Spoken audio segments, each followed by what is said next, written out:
And back we are. I'm starting to have some ambience light, so some sun.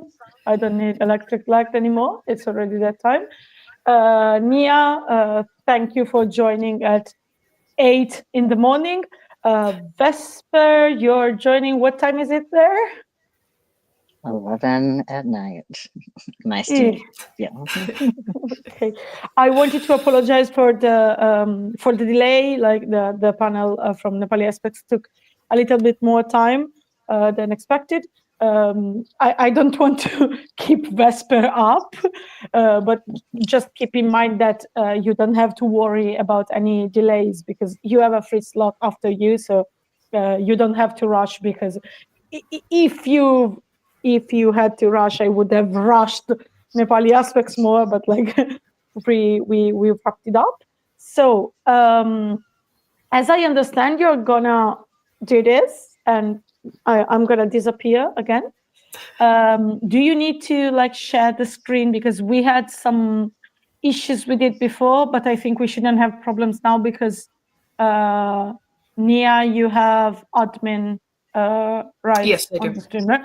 So we Yes, that's shouldn't have any problems with that. So I think I'm not needed, and I just wanted Please to eat something. I have eaten some Okay. wonderful vegan chocolate and coffee cake during Okay. the Nepali Aspect streams. Can I ask you before I go to like introduce yourselves and what you're going to talk about, and then I will disappear? Yes, absolutely. So, hi everyone. Hi, chat. Thank you for tuning in. I'm Nia. My pronouns are they, them, and I identify as Grey Ace. I am currently in Italy, and this is Vesper. Hi, everyone. I'm Vesper. Pronouns are they, them. You may have seen me or may not have seen me online as Queer as Cat. And I'm 39 in Seattle, USA. And apologies in advance if you say something in a comment and I miss it because I'm on a tablet and it's really hard to juggle screens. So I'm gonna leave now. Keep in mind that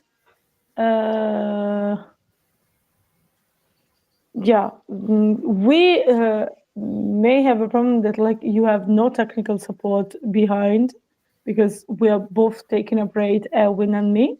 But like, ask if you need anything. You have the Discord, etc. I'm just gonna leave you be, and thank you in advance for the panel. Thank you for Just in giving us case you miss, space. of course, just in case you missed something from the comments, as Vesper said, it's no problem. We can just go over the chat later after you're finished and have questions answered. Just wanted to repeat what I said at the start of the live stream. Please, people writing in the chat, remember that we may put the comments on the screen. So if you're not comfortable with your YouTube nickname appearing on screen, please remember that this live stream is gonna stay on IAD YouTube channel. So please be mindful of that. Thank you so much. I'm gonna disappear in 3, 2, 1. Thanks. Thank you, S. Thank you so much. So today, Vesper and I will be talking about our experience of being ace or discovering being ace while moving around the globe or living abroad, and how things have changed since we came back to our respective home countries. So yeah, Vesper, how was for you growing up ace in the US? So that's a really hard, long-winded answer question. So full disclosure, I'm 39. I'm old. Just No, don't you're call not. me an elder and we're fine. But I'm 39 now, and I first started questioning when I was around 16, 17. But I didn't actually start identifying as any flavor of queer, let alone ace, until I was 26. And during the majority of that time, I was abroad. So growing up ace in America was me growing up not realizing I was ace. And at 16, I started to think about sexuality and stuff like that, mostly because my childhood, long story short, was nothing but identity crisis after identity crisis. And sexuality and gender were the later ones. I had other stuff going on. But at 16, people, my peers at school are changing in the locker room for physical education, and people are going through puberty or already done with it. And my questioning my sexuality coincided with that. I was late in that regard as well. But back then, so 16, it was like 2002. I just knew that I was weird, that I didn't experience things like other people did. Like maybe, I don't know, if I thought that being an alien was possible, I would have thought that. But yeah, I just knew that something was off. Lots of things were off, but those things were off. And so at the time I didn't Google because Google didn't exist. I searched the internet using whatever it was, Lycos or something, Yahoo, and found a blog that mentioned asexual, the term asexual, but it was not asexual in the way that it is today. No, you're good. It was just a person's blog who kind of likened themselves to an amoeba, but then pulled the word asexual to describe themselves personally, not as like there's asexuality, it exists, but like this is a word that seems fitting maybe for me. But the way that they used it was different than how it was today. It was more along the lines of aro ace, all in one word, and I didn't at the time identify as that. So I kind of found the word, threw it aside, and just ignored and went on with my life for 10 years before I revisited it eventually. And by that time, I wasn't in America anymore. So I'll pause there before I jump to outside of America. But what about you? What was growing up ace like for you? Living in Italy, growing up in Italy was interesting for me. My family is very Christian conservative. They have very different moral standards than I do, different worldviews than I do, and generally, when I was a kid, the only thing I was focused on was to fit in, stick to the rules that were given to me, and try to survive the best that I can. However, the first memory that I have about something that could resemble questioning my sexuality was in elementary school. My peers were playing pranks on each other by entering the opposite gender's bathrooms and kind of flirting with each other, and that looked so strange to me. Why? I just want to go, do my things in the bathroom and not be bothered. And then growing up later in middle school and high school, like I've had relationships, but even when I found like friends, the closer friends, the type of love that they were describing wasn't really what I was feeling. So I didn't have words to put to describe what I was experiencing, but yeah, it wasn't what my peers were experiencing. And it wasn't until like way later I was 25, yeah, 24, 25, when I first discovered the word asexual through Ash Hardell's YouTube channel, which is the same path I took to find your channel. And they opened like a whole new world of possibilities to me. And I remember though there was like a very specific core, like a core moment in my teenage years. Thanks to a very dear online friend of mine, she showed me a Thai girls' love movie called Yes or No, and it was the very first time I watched anything, like any movie, queer related movie, and the one of the main characters, played by Tina, the actress Tina. I will mispronounce her name terribly. Tina Gihatelia. I'm so sorry. But her character was everything I wanted to be, everything I wanted, but at the same time, not quite. And so from there, I just started researching more and more until like I entered more online spaces, ACE-related online spaces later on, and yeah, until we both moved to a different country, and later on, our experience aligns. When was the first time you moved abroad, though? I think our timelines are a little bit different. Yeah, and so sorry if things get confusing a little bit. So we're going back in time now. Yes. And you actually reminded me of something. When I grew up in Vegas, Las Vegas. I'm originally from Las Vegas, lived there until I was like 21. So I kind of like black out that part of like, oh, I'm from Vegas. That's context. That's context that people might need to know that might have played some kind of role in myself. But like, I was in Vegas. Of course, Vegas is highly sexualized.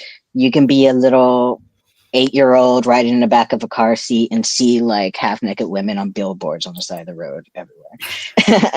But at the same time, I also grew up in a highly religious household. So before I went to Japan, I left Vegas and went to Portland. And Portland was my first time living on my own, away from family, being able to spread my wings, as people say, a little bit.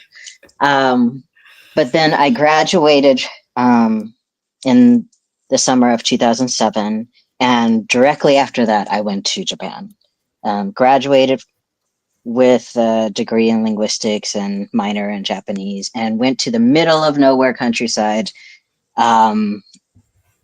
Like literally Japanese people will be like, what? If I tell them where I was.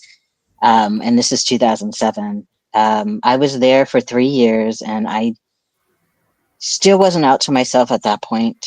And part of me is kind of grateful that I wasn't at that point, because like, it was, when I say the middle of nowhere Japan, like literally there was the Pacific Ocean, and then there was the mountains, and then there was the rest of Japan. I was like on this one of the smallest islands in Japan, in the countryside, where I would ride my bike to school and teach kids who had never seen a black person before, who would touch my skin and think that the color would come off. Like, that was middle of nowhere Japan. That's where I was. And so I happened to have a fellow coworker, an American, who was out and bi, but like that was the only, and that was like the only queer anything that existed for me at that time. And also I was in a relationship. an international relationship, which also made fully spreading my wings and learning about myself and thinking about sexuality and gender all that more difficult, because like when you're in a relationship, all these things are like a can of worms, Pandora's box. You think of something that impacts you, but it also impacts that other person. Um, but 2 years into being there, I broke up with that person. And that relationship was cis het for all like all conventional purposes relationship. I wasn't out to myself. But some trauma had happened there, and it had gone from long distance to in person to long distance again when I left Portland and went to Japan. So we broke up long distance. I was finally, like, for the first time as a young adult, at 20s, early 20s, able to like breathe and assess things. Sorry, my cat is being ridiculous. Hi, Cal. He'll probably make an appearance at some point. Yes. But so I was free for a few months, but then someone else who I knew online was like, "Hey, you're cool. Like, you wanna, I like you, and you wanna be in a relationship." And I was like, just so you know, like, you're cool and everything. I might be okay with trying this, but like, full disclosure, I'm questioning that I'm ace, and I think that kind of like messed up my past relationships. So just full disclosure there. And he was like, so, well, maybe I hope that won't be the case with us. And I was like, I was just questioning. I wasn't identifying as ace. I wasn't even like hadn't dug into the depths of the internet even at that time in 2007. We have a very aggressive request to for Cal to join the stream for a moment. Thank you for the all caps, Noel. Say hi, Kelsey. I'm sure he'd show his butt at some point. But yeah. Sorry for interrupting. Please continue. No. I'm trying to get this cat to settle down and stop being ridiculous. Where was I? Yeah. So he was like, yeah, hopefully that won't be the case for me, because, you know, like sexuality, sexual attraction's just on off switch. Like, oh, maybe you weren't attracted to the other person, but you'll be attracted to me. I didn't have a response to that at the time. So I just like, yeah, okay, maybe we can try this. And he was in Australia. So he came, visited me in Japan. We were together for a year, and then I left Japan and went to Australia. And this is why my timeline is so long. Altogether, I was abroad for 11 years, 3 years in Japan.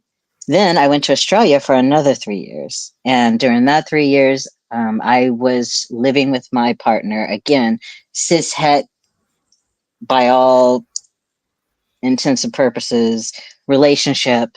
But I was in Australia on a de facto visa. And for those of you who don't know, a de facto visa is a partner visa, except you're not married. So there's all kinds of paperwork and like timelines that you have to build to justify your relationship, and that it's like long term and legit, and you're not just trying to get citizenship or whatever, a visa.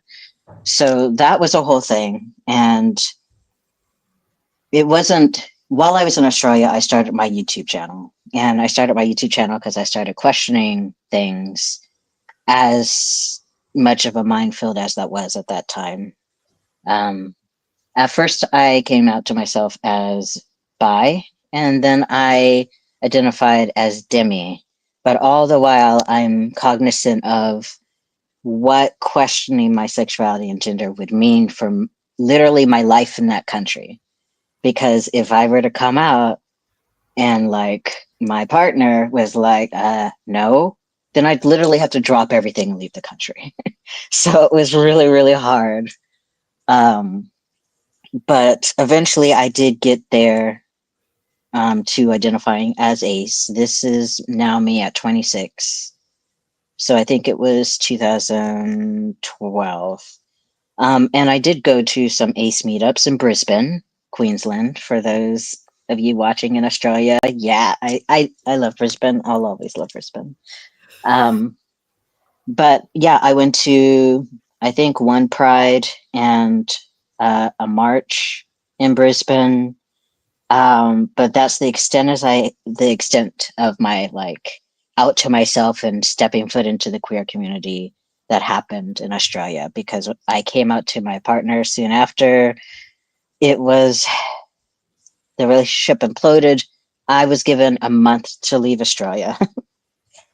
So yeah, do not recommend. But I left Australia 2013, went back to Japan. I'm in Japan again. And this is where our story starts to overlap, because this time I'm not in the middle of nowhere, Japan. Well, I'm in less middle of nowhere, but still not city, Japan. An There's hour a and a train. There's half probably more than train. one kombini Yeah. in the It was town. definitely not little island next to the Pacific Ocean, like tsunami's going to take us out if something happens. No, seriously, Yeah. we know now. Yeah. We know now. I was in Australia when that happened, actually. But anyways, not digressing. So I was an hour and a half out from Tokyo, and I was finally out to myself. And so I started trying to go to Tokyo when I could, participate in the LGBTQ community there, and navigate life out while not being fully out yet in the workplace. But I think this is where you should jump in and tell about your story in Japan so I can stop talking. Thank you. But well, I could listen to you for hours, so I don't mind. But thank you. I will backtrack a little, and to do that, I will go back and answer Noel's question. What was the movie? I forgot to mention. The movie was called the Thai girl love movie. Is called Yes or No. They also have a sequel, of course, Yes or No 2, with the main two characters, Tina and Aom. And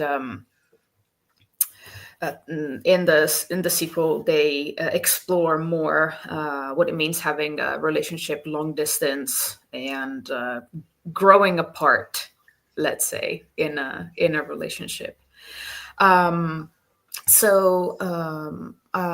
You stopped around 2013, so I will go back to around the same time. At that time, I was still in Italy.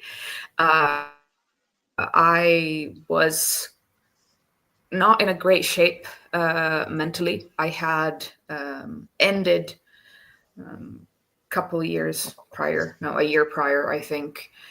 Memory is a little fuzzy. A relationship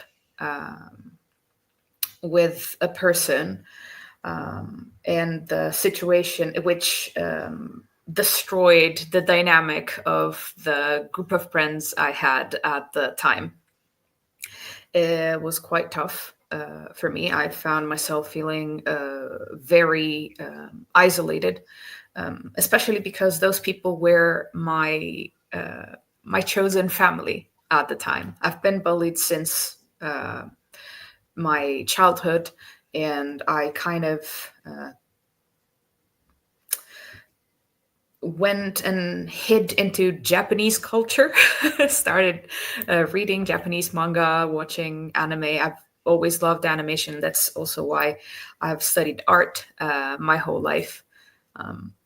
I went to an art school in Italy, and then I went to an animation school. I studied 2D and 3D animation. Then kind of gave that up. But yeah, so around 2015, I wasn't doing very well mentally, and I remember choosing to go to psychology, choosing to go to therapy. And of course, my very Christian conservative family, they did not understand. They were kind of invalidating me and trying to convince me not to go, that it's a waste of money. But I was very I was very insistent. I was not doing well. I needed help. Good on you I for was recognizing that. Thank you. I have to give it to myself. Let me just give it like a little pat on my own back. Despite everything, I've always been very resilient. I refuse to keep bothering the people that I care about. I refuse to. Like I will be here. Okay, I will be here to annoy everyone and continue to annoy everyone. But I was very lucky in that sense, because I went through the Italian national healthcare system. It's a gamble. It's often a gamble. And well, I was assigned to a professional who I later found out, well, basically at the end of our journey together, that she was gay. And I found out when I came out to her as asexual. She was the first person I ever came out to as ace, and her reaction was okay, with a smile, and that was so empowering. Like it was so unexpected and empowering from, well, a medical professional, considering that a lot of ace people, they are highly do you say highly medicalized? Like everybody always thinks that there's something medically Hmm. wrong with us. Nobody ever believes us. So I think that was that was gold. That was a very golden experience. And on that note, we parted ways, and I moved to Japan to study Japanese. I was in a language school, and yeah, when I moved there again, I could be free. I could be free. I could be myself. I could try to think more about myself without having to worry to, without having to pretend and people please to my relatives and my closest family members. And there too, I have to admit, I was very lucky. The people I met there in the language school were some of the most kind and welcoming people I've ever met. I'm still in touch with a lot of them, and they showed me how easy it is to accept someone. At the same around the same time, I also started questioning my gender. I identify as non-binary, and later on, the same people, when I, even though they knew me as I identified differently gender-wise, when I came out to them for my with my gender identity realization, again, they were like, okay, so which pronouns should we use? It's that easy. And that raised the bar so high for everybody else in my life. If they can do it, why can you not? But let me close this bracket. And so very great. Going to Japan really strong, prepared for possible up and downs, because Japan and Japanese culture are often very romanticized, but I was aware of some of the challenges I would be about to face. And that is now 2015 for me. And one of the first things that I did in Japan was to go in Harajuku and buy myself an ace ring, which is, I don't know if you can see, it's this one. This is my second one, actually, that I bought from a little stone shop in Harajuku. If you ever visit Japan, please go give them some love. They're not like a queer related shop, but and I'm very grateful for them. That was the only place I could find like a ring this kind, and it's still with me like almost 10 years later. So And I forgot, I slightly lost my train of thought. Yes, I mentioned that I was prepared for some challenges moving to Japan, because Japanese society is not all cherry blossoms and amazing things. Like every country, they have their good and bad parts, and of course everything, that all the gray areas in the middle.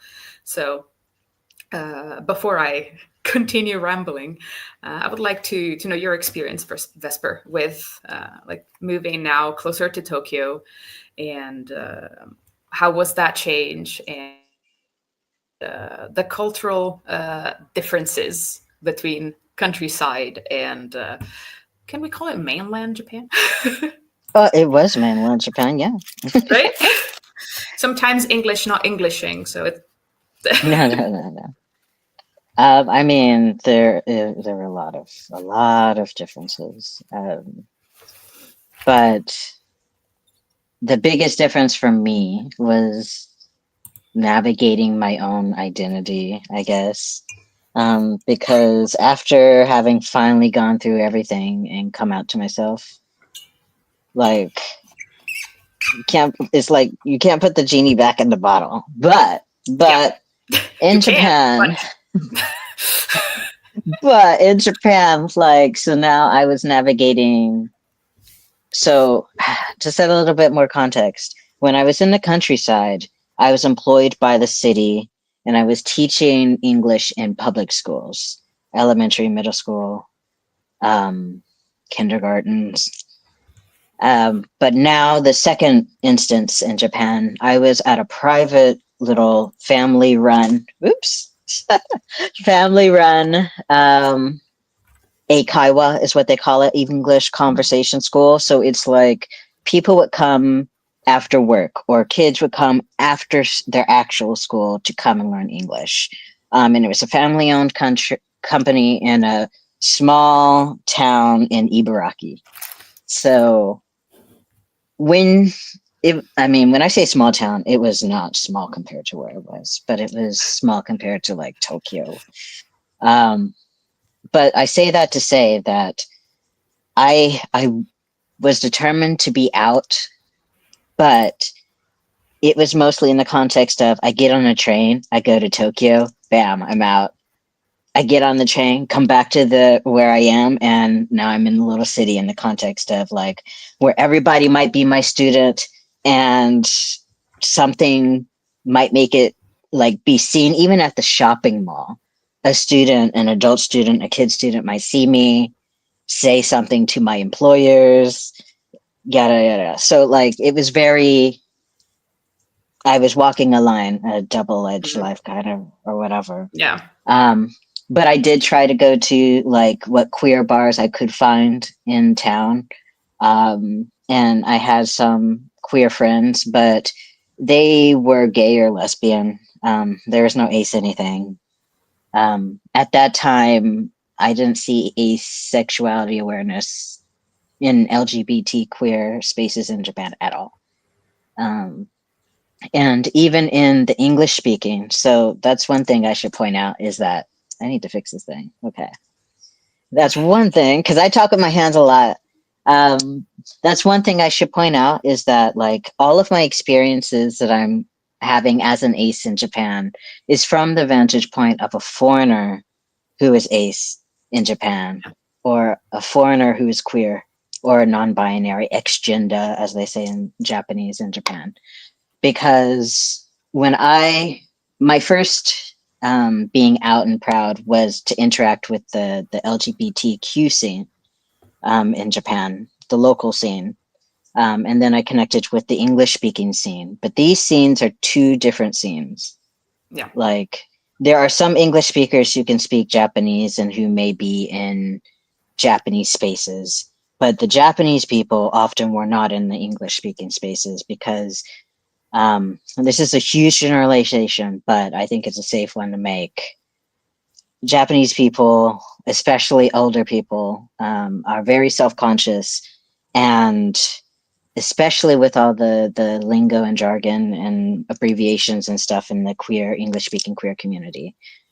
It's not entirely accessible.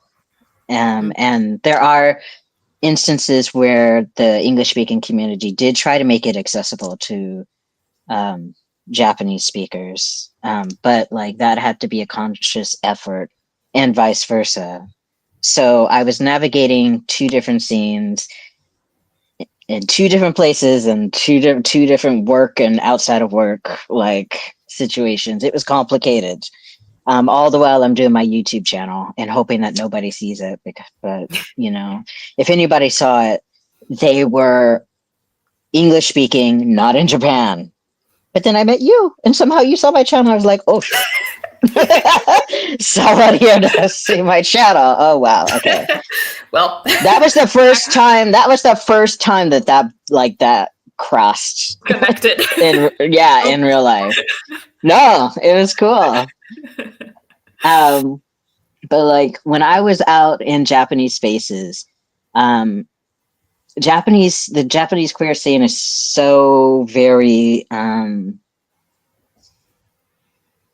I don't say this in a negative way, but in many regards, and not just the scene, but like politics and policies and things, in a lot of regards, not all regards, Japan is at least a decade, 2 decades at that time was like behind where the US was. So while I might see on Instagram aces in America doing things and walking in pride parades and stuff like that, there was none of that in Japan at that time, 2014, 2015. And that was English speaking queer community or otherwise. I would even go to English speaking queer spaces and I'd be the only ace there, or at least the only openly ace person there. I met resistance from other queer people, English speaking queer people, when I said I was ace. It was very much the early stages of like ace awareness in Japan, especially, but I think also abroad, but less so abroad than in Japan. Anyway, blah, blah, blah. I could talk forever because I've lived so many lives. But all that to say, I got involved with Stonewall Japan, who is an English speaking queer organization. And I started attending Tokyo Pride with them, and going to their events. But at the same time, I tried to be active on Avon, and I created a thread in I think it was like meetups, international meetups or something like that, looking for other aces in Japan. I was lucky enough to find some people responded to that thread. And since I was in the Tokyo area, I scheduled a meetup for us to meet in person, and we did. And from there, I started hosting or organizing really ACE meetups. But I'm backtracking now to how we met, and I'm going to let you tell that story. So, yes, by that time, I was also in Japan, as I mentioned earlier. Prior to moving, I was really looking forward to, as I said, exploring myself and just focusing more on my own identity, while of course enjoying the place I've wanted to be in for so long. And I found Stonewall Japan. Through that, they pointed me towards you, and I also connected the dots. Wait a minute. And you also created a Line group. Line is basically the Japanese WhatsApp. Even though I think Line is better, but and there in the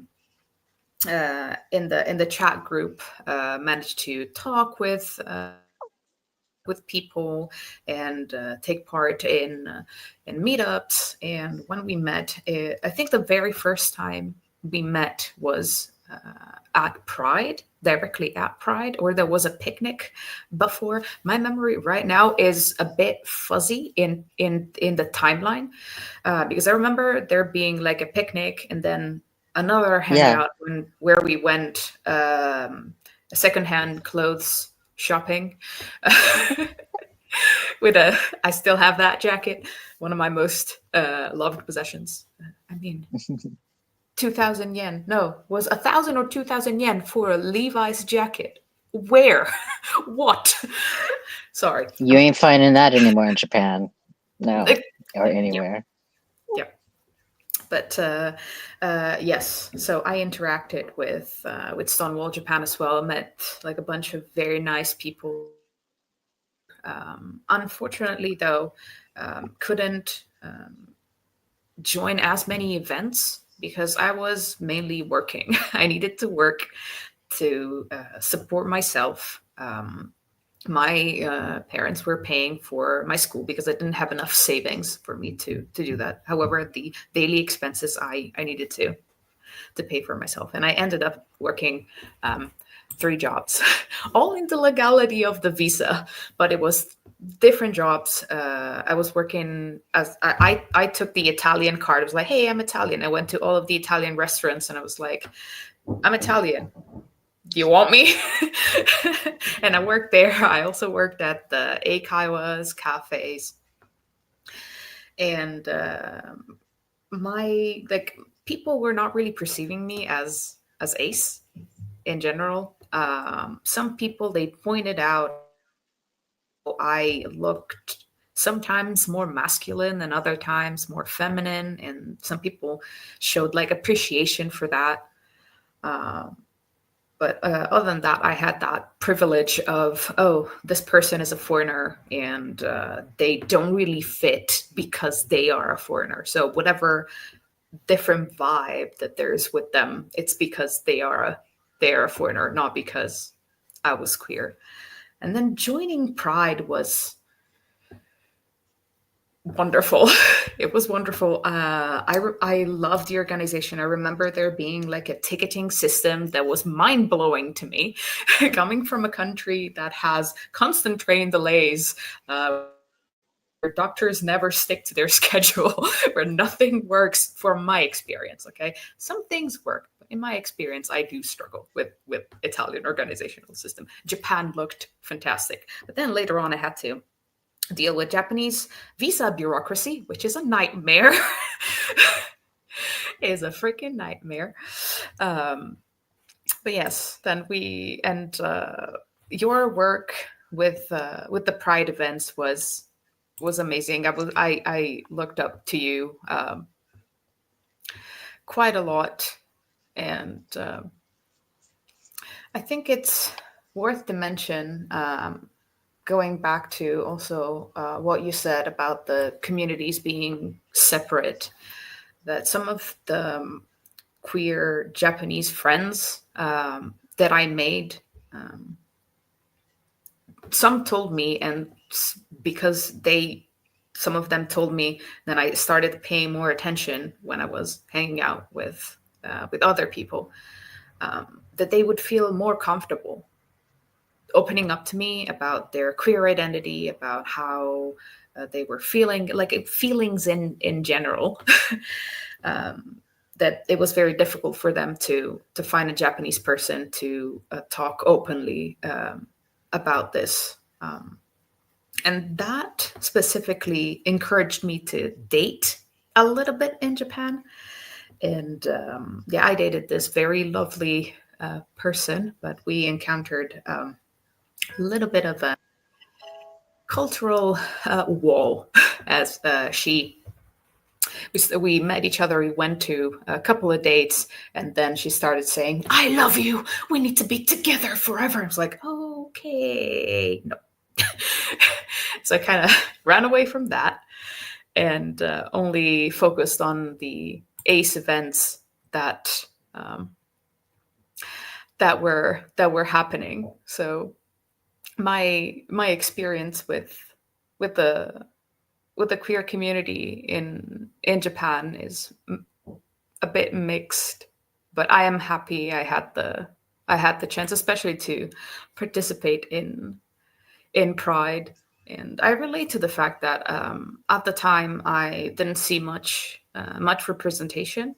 Like the only representation that I knew of was the work that you were doing. And then again, thanks to you, I came to know Nijiro Gakko, which is now a queer organization in Japan, and they sometimes/often organize ACE meetups. And I know you did some work. You tried to do some work with them too, and it would be lovely to. I wish I could say this in Japanese, but my Japanese is very rusty. It would be lovely to see them join the IAD maybe in the future. We could try. We will try. For sure. And to speak a little bit about Nijiro Gakko. Mhm. So, A-Spec Japan, which is what I haphazardly called the group that I started. And I say, like, I never intended to be an activist or host any, like, I just fell in my lap. I wanted to meet aces, and then I made the things happen. But we started and walked in Tokyo Pride, for the first time in 2014. And every year that I was there until I left, which was 2019. So I think 2018 was the last Tokyo Pride that I walked in, that I organized. In 2014, there was no ACE rep, no ACE flags, no anything at Tokyo Pride. But by the time I left Japan, or had walked in that last Pride in 2018, there were lots of ACE flags. Not everywhere. Certain places, lots of ACE flags. So like asexuality was getting out there, and it wasn't me. I take no credit for that, because I organized the English speakers. But Nijiro Gakko is a nonprofit now. They started very humbly as not even a nonprofit, but just a group. And I think they came on the scene. I say come on the scene because that's when they first came on my radar. In 2016, maybe. But the founders of Nijiro Gakko are A-Spec. Two of them, anyways. I think there are three who are the original founders, but two of them are A-Spec themselves. And so they did a lot of digging on English-speaking internet, because there weren't Japanese resources. There was a huge lack of in Japanese language resources, even online. They went through English-speaking things and got what they could, and translated it into Japanese. They organized making handmade flags to bring to Pride, and they had a booth for their first Pride, where they gave out, or not gave out, but sold these handmade flags that were like asexuality, aro, all of this. They made them by hand. I still have the flags. It like they were amazing, all of them. And so I tried to connect a lot with them, met with them, and helped like translate some ACE terms at the time, or queer terms at the time, because they were trying to translate it into Japanese and create resources for that. But once we met up at that first Pride, we kept meeting up, and I tried to, we did have a couple of cross, I don't know even how to call it. Like, I feel like my English just went away because I'm talking about Japan. We had some like intersectional meetings where like I would bring some English speaking aces to events that they hosted. And they often regularly hosted asexual and ace and aro, A-Spec in-person meetings in Tokyo for Japanese speakers. And so I would go to those events too. And it's just night and day between the events that I was hosting and theirs, and not in a bad way. It's just, it, it's interesting when you speak two languages and you're a foreigner in a country and you're able to go in and out of spaces like that. I was super privileged to be able to go into the Japanese spaces and speak Japanese, and then go back and bring resources or take resources and stuff like that. But Nijiro Gakko, anyways, now is a real established nonprofit. They're still active in the Tokyo area, and I think they were trying to organize meetings also in Osaka. So Kansai people, if you're in Japan now, and you're seeing this and you want resources or connections with these resources, hit me up. I'm happy to share these, and I'll probably try and put them in the chat somewhere later. But yeah, there is an active ACE, ARO, ASPEC nonprofit. They're not limited to that now. They're much more wider in scope, but that's where they started in Tokyo. And so I left Japan so happy to know that that was there. Me too. But yeah, they're doing great work. And yeah, we should get them on here, even if it's in Japanese. Yes, for sure. So that Japanese aces in Japan can take part in this event too. That's definitely a goal. Yes, that would be lovely. And I didn't have the privilege to interact directly with them. As I said, I was working so much. I was studying and working, and I regret missing out on many of the events that were happening at the time. At the same time, I left Japan in 2017, and I was very happy. I felt very strong in my ACE identity, even among the people in the international language school. As I said, I met my best friends there, and when I had to go back to Italy in 2017, I was devastated. I didn't know how can I with my conservative family, how can I hide what I've discovered? How can I literally repress all of this pride and joy that I found and during these years that I spent in Japan? And to that, my best friend came to the rescue. At the time, she was living in Prague, and she found work for an airline, and they needed Italian. So like, hey, Nia, my office needs Italian speakers. Would you like? Yes.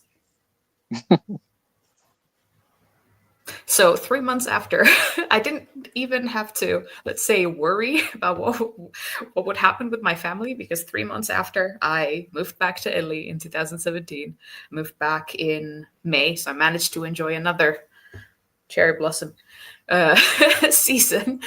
I moved to Prague, and I started working there.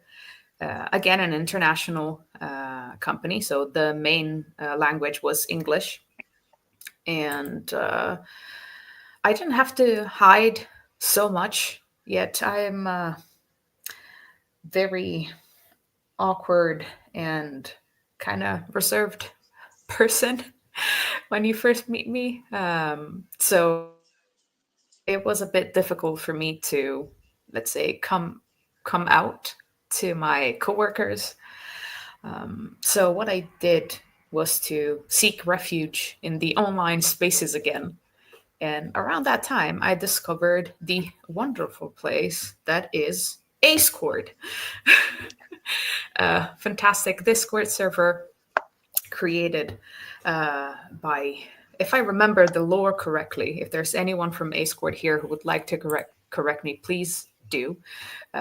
I will feel a lot of shame in mistaking the lore, but if I remember correctly, the creator of this space, Vic, created a squad for their partner who was questioning being ace at the time. And so they created this massive Discord server where everyone can feel welcome. And I think they're doing a wonderful job. All of the mods and all of the people I've interacted there, they're still a big source of support for me. And they have been through the years. However, the interactions there are a bit different than interacting with ace people in person. Like, again, in Prague, I was working so much and didn't have a lot of time to interact with the queer spaces in Prague. But they were happening. There were ace organizations in Czech Republic I did not interact to. I was very happy to see them do a lot of work, participate in Pride. My main source of ace community was AceCord, and a little bit because of the workload, a little bit because I did not interact as much with the community. I had a slightly lingering sense of loneliness. Sometimes it happens. Like, I am a person who likes to be alone, right? I don't have a problem with being alone for a long amount of time. Yet there are those moments where you need to feel someone's presence, where you need to come face to face with someone in the community and say, "Hey, I'm here. I physically exist. I am not only behind a screen." And lots of appreciation for Quote, for Data, for Goose, for Charlie in AceCord. Yet there was a little bit missing from my experience.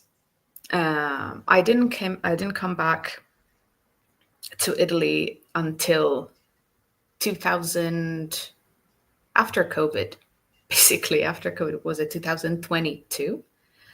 And at the end of my stay in Prague, I entered a international relationship, and I tried to move to Sweden. I say tried because I could not find a job, and so I could not stay in the country. I don't speak any Swedish. I've tried to study, still trying. I'll let you know when it happens. But I was in a very small town in the Swedish countryside, and even there, I remember being at Pride in the little small town Pride, and there were kids with the ace and arrow flags, and me, this old 34-year-old person, on a bench very far away because I didn't want to be perceived as a creep. They were clearly children. Teenagers, but still, I apologize, still children to me. And I was like, yes, we're here.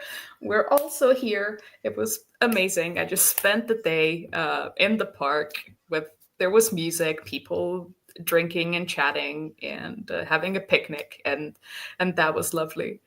And in 2020, the autumn of 2022, yeah, I came back to Italy, not for good, because I still have the hope to move abroad again and find my place again, but a new adventure back into my home country began. But before I talk about my reverse cultural shock, I would like you to catch up with the timeline, because you moved back from Japan later than me. You said 2019, right? So before COVID. Right. Yeah.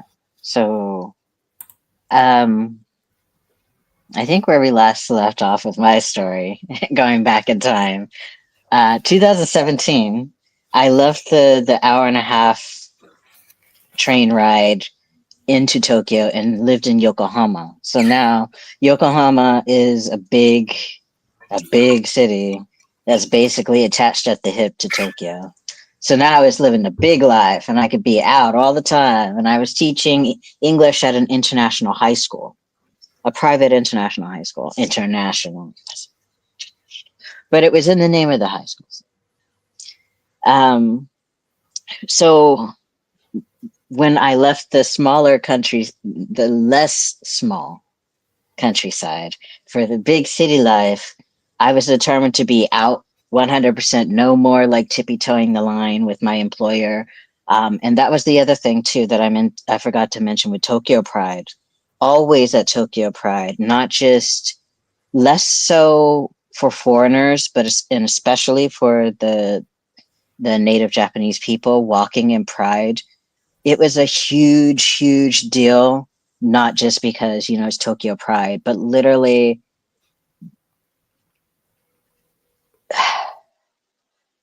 I know there was a time like this in America.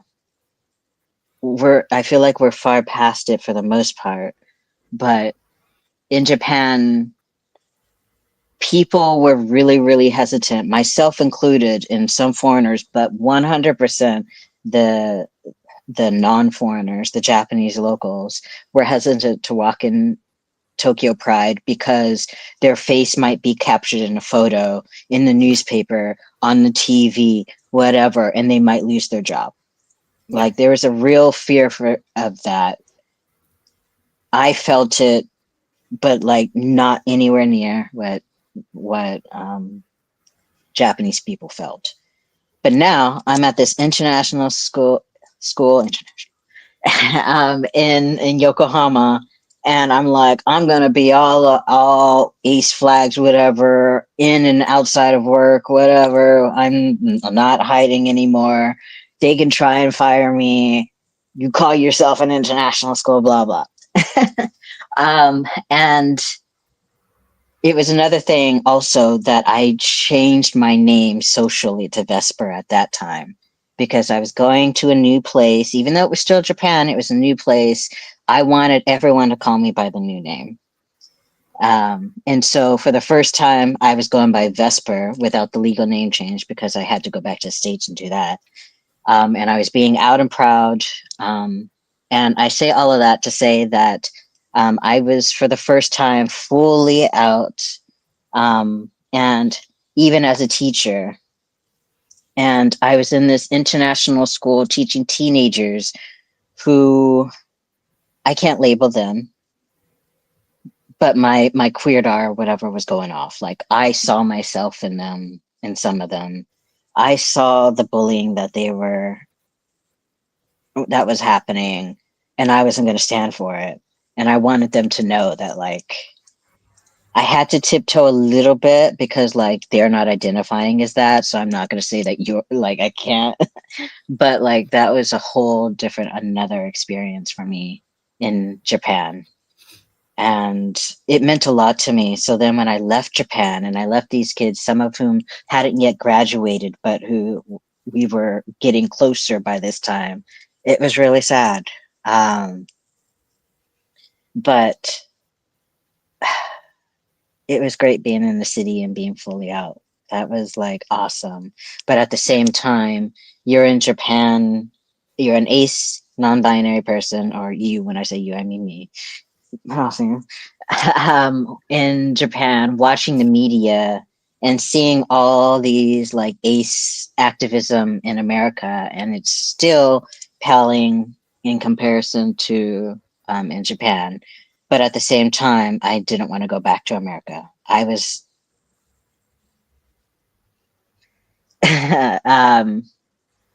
for context and to date myself, I escaped America with the Bush administration in 2007 because, like everyone's like, I want to escape America because of Trump. Pre-Trump, Bush. I escaped America when Bush was president, and we were going to like, and now Obama was president, and oh my God, how people felt in Japan about Obama. We don't have time for that. But then Trump got elected, and I was like, oh, I'm not going back to America. I am not going, like, Trump is not going to be president. I'm not going to step foot in that country. But I ended up going back in 2019. It's just like, on so many levels. But on the other hand, I was going back to an America that had more asexuality awareness, more ace activism, more like I left in 2007, like asexuality, what? Nobody, like, it was a night and day. So coming back to America in 2019, because of a relationship, I should back up. I left Uh-oh. Japan because of a relationship. This is a trend with me. I leave and go to another country because of a relationship. Don't do it. I mean, do you, but like, do not recommend. And it was my first visibly queer relationship as well. So when I was back in America for the first time at 35, having left at 20, I can't math, 22. I'll throw that out there. I can't math, don't quote me. It was just like the reverse culture shock was just like on every single fundamental level of my being as a Black person, as a queer person, blah blah blah. Back in America,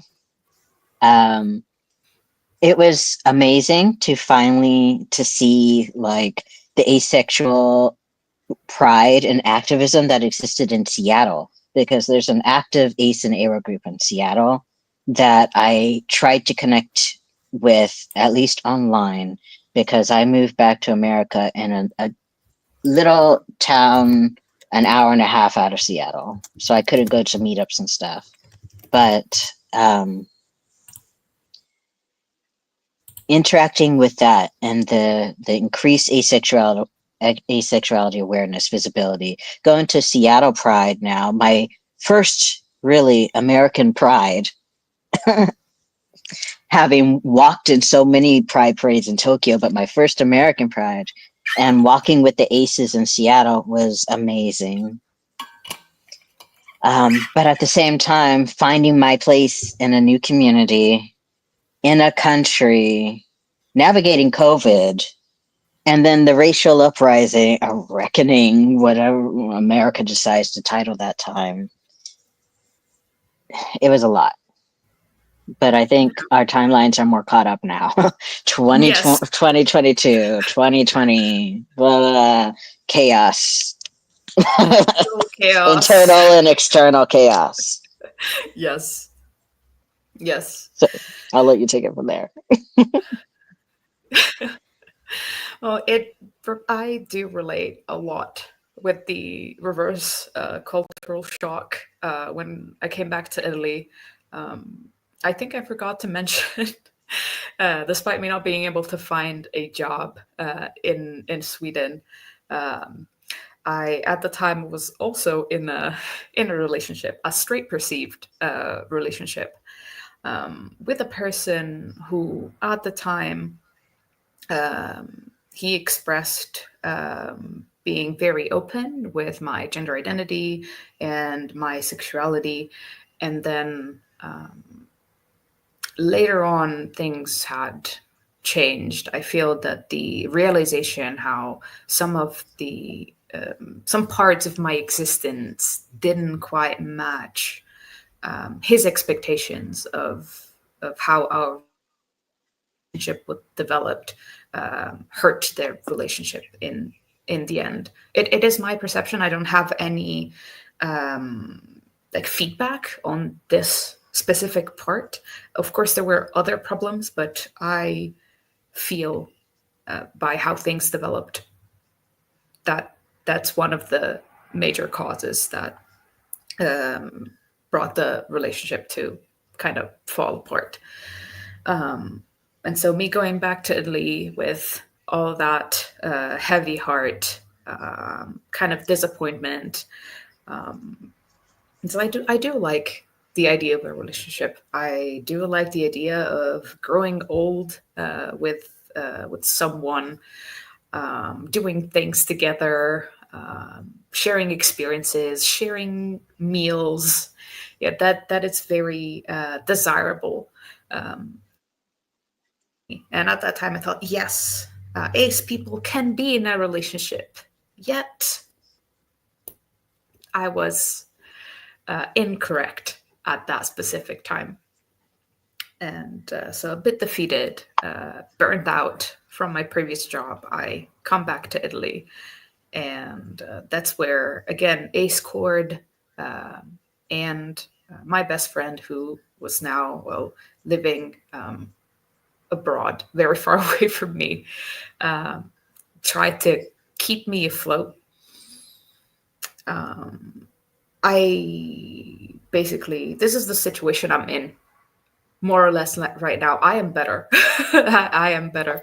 But this is a situation I'm in right now. I am back sharing the same spaces with my very Christian conservative family.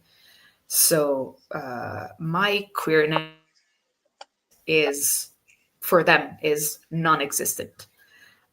There have been instances where my parents did say, but because they didn't see me in a relationship for a very long time, so they were worried. Why are you not in a relationship? There might be a problem. And so they kind of tried to say, hey, even if you bring a girl home, it's fine. We are open like that. But then when I brought my previous partner, and he was a man, I could see the relief in their eyes. And that was very painful. That was a very painful experience for me. And that was, again, a reminder that they might not be, or they are not safe for me. So I'm currently not out with my family. They do not speak English, so I am safe here. But I am out to some of my cousins, and since I've been back, they've been very supportive, very, very normal people. Okay. Like just how everyone, I think, should react when someone comes out to you. It's like, okay, thank you for telling me. What can I do to support you? Or maybe ask a few questions. Hey, do you have any resources that I can read? Or just, okay, it's you. I don't care who you do or do not things with. And that is just fantastic to me. But anyway, yes. I was, when I came back after the this breakup and moving back to Italy from Prague, and then like I did not give up to the idea that I wanted to be myself, despite being in this very conservative family space. So I started researching, and I was mind blown by how many Italian aces there are. I was not aware. When I left, I felt the only one, because even if I came to know, like at the end of high school, going into college, that some of my high school friends, they came out as queer. Asexuality was not in the Italian vocabulary as far as I knew. All of the media that I consumed was in English. Everything that I consumed about asexuality was in English. And so coming back and finding out about associations like Caro Rete Lettera and activists like Arono, it was just, oh my God, something has changed. Something is moving along. I am so proud. And so I kind of tiptoed into into the queer spaces here in Italy, not so confident about my Italian anymore. I like to say that I speak Itanglish, saying that I can speak neither of the languages properly. there are problems here and there everywhere, but they welcomed me with open arms, and I took part at the my very first Italian Pride in Tuscany. It was in Florence. What was it? 2 years ago, 3 years ago. Again, memory being very fuzzy. And since I've joined a couple of meetups, I've tried to get myself more involved in the community, and that is what has sustained me, and what it's supporting me, trying to be more active in the community, even though I might not be able to be an activist because I am me. I can do other things, and I am so proud and so grateful for all of the younger people who are face front the current political climate, which is not wonderful at the moment in Italy. Again, I will not digress on that. This is not the proper space, but I'm so proud and so grateful to all of them, and for events like this one. If you're not aware, there's a full Italian panel that was made last year during IAD. And if you would like to go and check that out, I would highly recommend that. There were guests also, artists and researchers from the Italian spaces, and I enjoyed their their presentations so much. I am so grateful, and yeah. What about you? You have a similar experience, like being mind blown again? Oh, I still have reverse culture shock. It reverberates through, like, it just doesn't go away to some extent. But like the change, like I kind of mentioned before, the change in visibility, awareness, representation. We still have a long way to go, obviously, but from where it was when I first discovered the word in 2002 to now, I can safely say we have come leaps and bounds, leaps and bounds. And to have left America in 2007 and come back to it in 2019, like, and now to be where we are in 2025 again. Oh, is it? Isn't it still like 2019? This is the climate that I anticipated, anybody anticipated, but like it still means the world to know that there are children's books now that mention asexuality. There's lots of research being done. There are little kids navigating that space, teenagers who have that word in that community, and maybe a lot of people still don't have the resources, but the resources are somewhere, and hopefully they will find them or will continue to create more so that it is more readily available. But compared to where it was when I was growing up, it's just I'm so happy for where we are now and what younger people today have access to. I'd be lying if I wasn't saying that, like, you know, my life and all the experiences that I've had would be different, I feel like, if those resources that exist today were there when I was navigating things. But I'm happy to be doing whatever it is that I can to help further along and add my voice, add my face. That's the whole reason why I had my YouTube channel all to begin with, was to, number one, for myself to document my own experiences. And so if you're curious about more about like the things that I've glossed over, some of that, you can find it on Queer as Cat on my YouTube channel or my blog. But if I'm just so happy that there's more representation and awareness today. Regardless of how much more we have to go.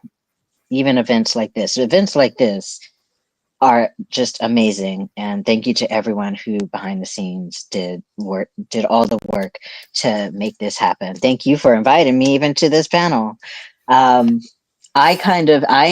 came back to America, to come back on topic kind of, and burned out actually. I've had several burnouts, being on YouTube and being on a blog and being a not intentional activist. Things ebb and flow. Like you get burned out, you try again. You got to take care of yourself, and that's where I am right now. I came back to America to a relationship, my first,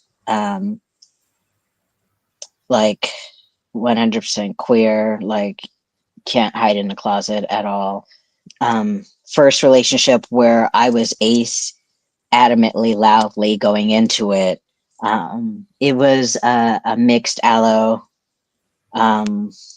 ace relationship, but this person knew my YouTube channel, knew everything. Long story short, it still didn't work out, and my asexuality was very much a part of it. 3 relationships implode, fell spectacularly in some way or another, and my asexuality is still a part of it.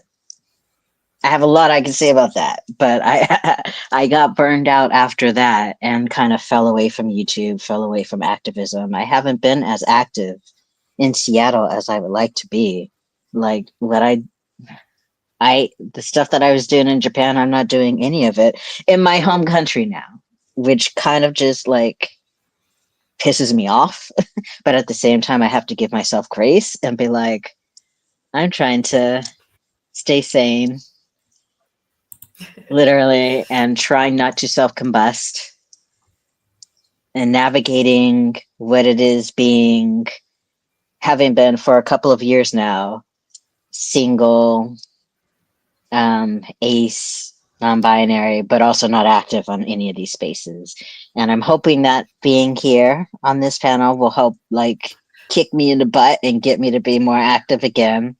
But life is hard and we have to take care of ourselves. And I know that you're, like you said, you're in a very place too right now. But like we got to do what we got to do and take care of ourselves. Like, yes. Sometimes all you can do is exist and it's okay. Sometimes, like in our experiences, your aceness might not fit into, let's say, a romantic relationship. There's a higher level of communication that it's required for romantic relationships. At least those are my standards. Like I expect a very high level of communication and mutual understanding and mutual growing, which hasn't been easy for me to feel reciprocated with. I will also add a sprinkle of emotional intelligence, and if you can afford it, go to therapy. But long story short, no one's journey is perfect, or no one's like questioning journey or life journey is or can be perfect. Perfection is another problem for another kind of discussion. perfection is a myth. Point blank. Yes. Thank you. Perfection is a myth, and we shall try all to let go of that. But if you, in my experience, if you find yourself stumbling, if you find yourself in a darker place, reach out, find community, find these spaces. There are safe spaces online you can rely to. I am sure you are all very welcome in Accord. Just behave. That is all a safe space. If you mess it up, there will be problems. I'm not a moderator, but I am friends with a few moderators. You've been warned.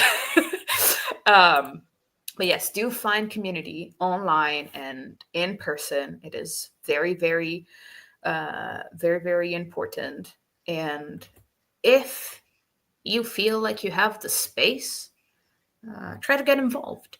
And you don't have to be in a protest. No, you can, I don't know, do some graphics, right? Do a little bit of translation if you're okay with that. It doesn't have to be perfect yet. Like we were saying earlier with the Nijiro Gakko, that some communities might not have access to to their own material. So if you have a little bit of language skills in this or language, giving a little bit of access is already a lot of work, and it will be appreciated. Or if you just like me, I don't have a blog, I don't have a YouTube channel. I paint. So if there's anything art related that I can do, I am trying to do that for whichever community I interact with, ACE community that I interact with.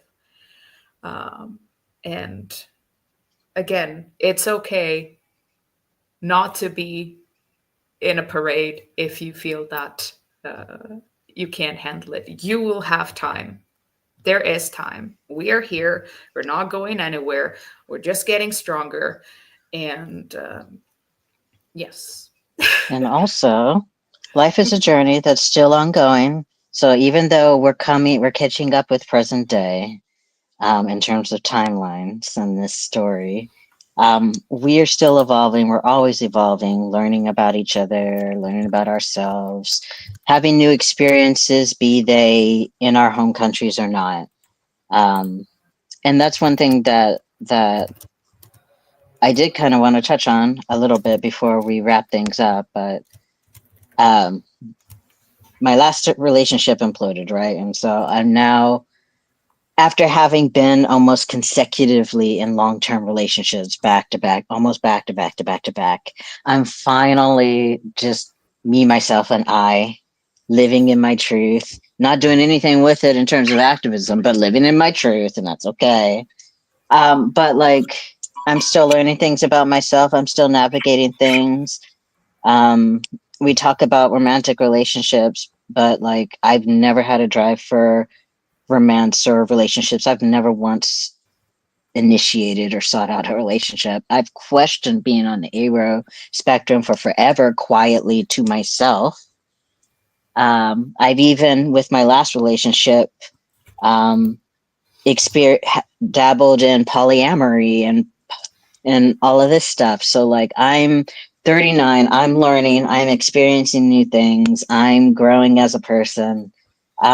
There is never too late. Like, you may miss out on some things because like, now I came up to myself at 26. There's lots of things that I would have loved to been more consciously aware of growing up as ACE, but we are where we are, and there's still room to grow and learn and evolve. It's not just the world that needs better, like greater awareness and visibility and resources, but like we said before, take care of yourself. Check in internally before you even try to extend yourself to advocacy, if you even want to do that, because like Nia said, it's totally okay not to do that. You can just exist. But for me, myself, and I do hope to become more active again at some point. Hopefully, this will be the beginning of another whatever it is, because I was never intentionally an activist and I'm still not going to be one, but I'll get to doing stuff again. But like all of us, there's no such thing as perfection. There's no, you have to do anything on any schedule, be it producing content or putting yourself out there for other people to do anything with. It's means a lot to just be comfortable with myself at this point where I'm at, because like I feel like I've lived many lives. I haven't always been in this place that I'm in now, but like I'm enjoying it now. And I will say that in terms of navigating polyamory or things, or like anything, learning about myself, if I were in Japan still right now in 2025, navigating these things, it would be different than it is now. There were some things while I was in Japan that I wanted to like explore more, but when you're in a foreign country and you're speaking a second language mostly on the day to day, it's harder to access and explore outside of the internet. So at least now I'm in America and I have access to physical spaces if I want for a lot of things. So pluses and minuses. But like you, I think you mentioned Nia, you want to go abroad again. I mean, Yes. there is I want something to find about my own being abroad. space. Yeah. Yes. Yes. Oh, and you mentioned being back at home. That's another thing that I want to point out. Like, even though I'm in my home country, I will never live in Las Vegas again. I will never live in the same state as family. They will be over there, and I will retain my freedom and my bubble here. Like, even if you're not going abroad, if your family is a problem, create your space. Yes. That is That's so important exactly for mental health. Yes. Be exactly. it That's abroad exactly what or I in want your to do. country, just it, yeah, it means so much. Yes. That is exactly what I want to do, and why I've always felt this urge to move abroad. Well, part of also, unfortunately, Italian not having like neutral in its grammar. English is a bit more comfortable for me oftentimes, but yes. Well, this brings us at the end of our personal experience, yet we would like to finally dedicate a little bit more time to the chat. We talked about a lot of things. We did a lot of back and forth between our experiences and timelines. There were a few questions that we managed to answer.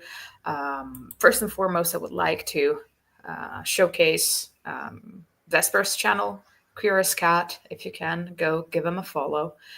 And then we had a request a little bit earlier from Samantha. Can you show us the handmade Nishiro Gakko ace flag? Are you able to do that? Is it in a comfortable place for you? Um, so I'm in my bed and there's a sleeping cat on my leg. Oh no. um, I would have to dig them out. I'm sorry. It's okay. What you Oh, can but do, you could if share you it do on visit, Insta. yeah, Yeah. on Insta, or if you are checking out my YouTube channel, I even have a video Tokyo Pride. Like, if you want to see like a little glimpse of that, they're there. I think maybe I have them in a video, maybe. But yeah, I'm sorry I can't show them. They were like hand sewn strips of colored fabric on a like little plastic pole, because there were no ace flags accessible in Japan. Um, Mm, the person who organized that with Nijiro Gakko was like, I tried to find ace flags online. I tried to buy them, but they wouldn't get here. And so like we made them, and they spent days making them. It was just, I was so impressed. and Is there any question that y'all in chat would like to ask us again about maybe some things that we didn't talk about enough? Share your experience as well. We'll be happy to hear that. We still have a little bit of extra time. In the meantime, I think S would like to show us the handmade flag. The handmade flag. But at the same time, if we need to buy some time, we can totally chat about random stuff. Of course. Of course, of course. I am not caffeinated enough. I would need a new coffee soon, but I still have a little bit. So my coffee was like 13 hours ago. I need work. I mean, what time is I it have now tea at for least. you? Okay. It's 12:49 in the morning. Oh boy. Okay. Well, So I'm not allowed to have any more coffee, unfortunately. But no, tomorrow. you're not. But you are now officially on International Asexuality Day, since for you it started the day prior. Yay! Time travel! And all the Americans watching this later after the fact. Welcome in, S. Hello. Hello, hello. Welcome back. Are you still reading maybe- the chat? Can I jump in? Am I? Of course, of course. Break your flow. Welcome back. I tried sleeping a bit with my bow tie on, but soon realized that it wasn't a great idea. I mean, fair. Yeah. That would have been convenient but uncomfortable, so I decided to avoid it. We're still looking at the chat. Is there anything else you wanted to answer? I think we covered most of the questions. I remember answering about the movie, and we went through. There was another question about was it hard being out in Japan?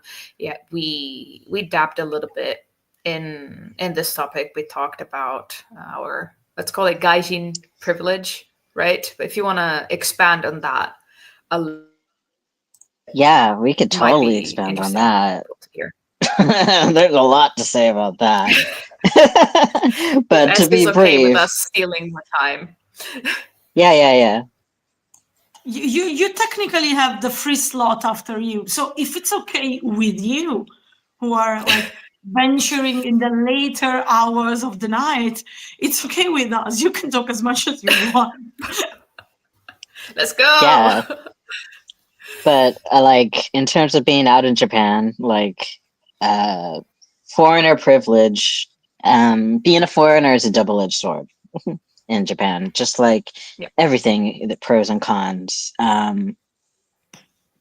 But when it comes to being out, like I did touch on it a little bit in terms of like I'm a foreigner depending on where I was. If I was in the countryside, in the context of a little town, in the context of a family-owned business that could just fire me and revoke my and terminate my visa if they wanted to. If any word got back to them, like I did have to tippy toe. I couldn't be as out as I wanted to be in the locality of like where I lived. And even if I went out to Tokyo, if my face ended up on a Tokyo Pride something, like I did have to be conscious of that.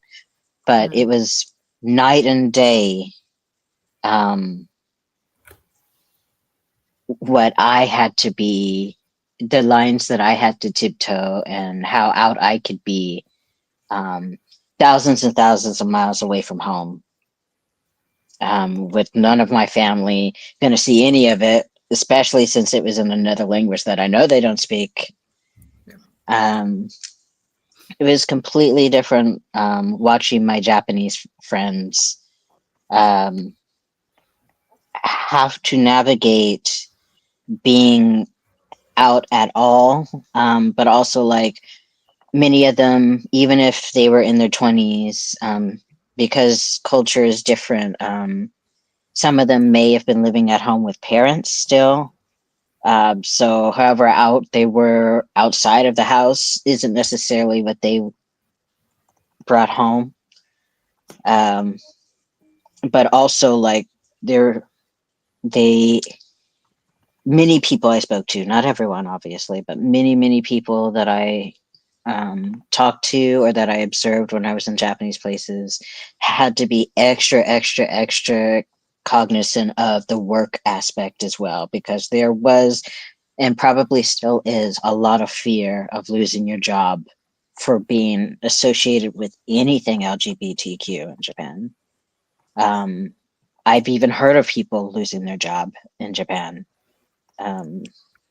So yeah, Japan is a lot more conservative. And I think you mentioned, Nia, like you had some Japanese people feel like they could be more open with you than they could with Yes. another Japanese person. I feel like it was like for a foreigner, maybe Japan felt more conservative, and also maybe for Japanese people watching the news abroad and seeing like America's prides and stuff like that, Japan felt really a lot more conservative. And so maybe, I don't know, do you think that when people were saying things to you that they wouldn't say to a Japanese person, even if they were queer sometimes, like, right? Yeah. That had to do with like their perceived, like the cultural boundaries that maybe didn't exist for you that existed for them? So some of the people I've interacted with, some of them are still my friends, some aren't. We parted ways for a reason or another. But some of them had very few people they could trust around them in general. A couple were navigating let's say foreigner spaces, like clubs in Roppongi. There are many clubs in Roppongi where they're filled with foreigners going dancing, looking for partners, things like that, in the hope of escaping their family reality. I mentioned that I dated a woman while I was in Japan. Clashed a little bit on our communication, and then I was told that later. I was told that when I mentioned that, she said, "Oh, I love you. We need to be forever together." That was at the time. It's been 10 years since I lived in Japan, but it could have changed. But at the time, it was how you officially started a relationship with someone. And to me, saying I love you is very intense. Like, before I can profess my romantic love to someone, I need to have a lot of emotion, a lot of situational weight as well, a lot of lived experience with the person. And the people I interacted with, they lacked this kind of intimacy with coworkers, classmates, other friends. And I don't know, maybe they saw in me, I'm glad that they saw in me a person that they could trust. But definitely being a foreigner was part of it. Like, they could vent a little bit more without fear of being judged, right? Without things going back to, as you said, to their other shared if we didn't have any shared acquaintances or connection with some. I knew their families, but my Japanese was never good enough to have like a full, I mean, with enough sake. I did have very heavy political conversation with one of the families of my friends, it was not very coherent on both sides. But yeah, my language skills were not proficient enough to out them, let's say, or to betray them with their family. So again, things were separate. It was safer. Me being foreigner was a safer space for them to exist. While others, they had a Japanese community. They didn't feel any difference. There wasn't any difference with me after we got to know each other. So it was more, let's say, what I was used to with like making friends. So yeah, I don't know. Maybe I digressed. I lost my train of thought, but No, I no, hope I but answered the question. did you want to add anything about, the being out in Japan and what that was like, conservative Japan, in your Oh experience? yeah. Oh, that it's yes. So being out in Japan was more like an internalized experience, and with the ASPEC Japan, with Stonewall Japan, the picnics. My sense of fashion also changed to felt. Well, this is not directly related to aceness because you cannot spot and like, you cannot tell anyone's sexuality or gender just by how they look on the outside. That is not a thing. Um, Yet I felt a switch. I made a switch in the way I was dressing because I felt more comfortable in actually wearing what I wanted to wear. And it was as simple as a button up shirt, a men's cut button up shirt that was unacceptable in.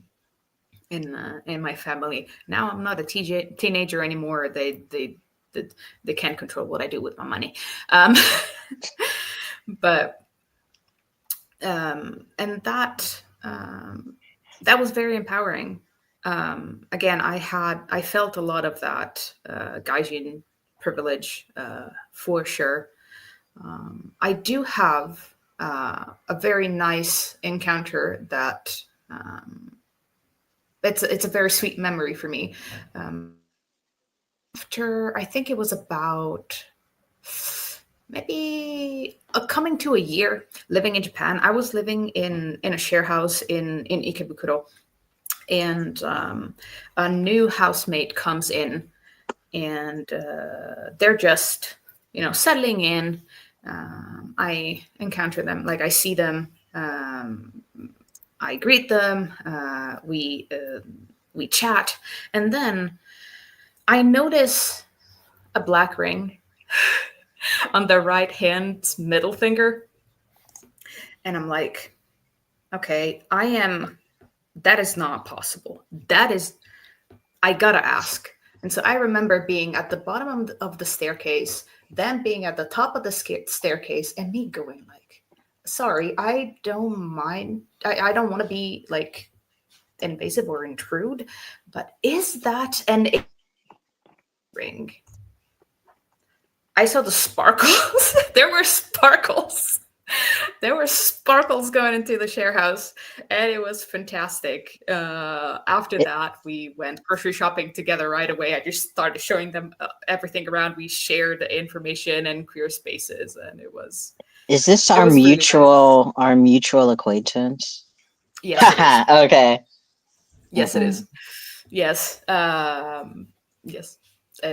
Wonderful. I remember this very with a lot of love and a lot of care.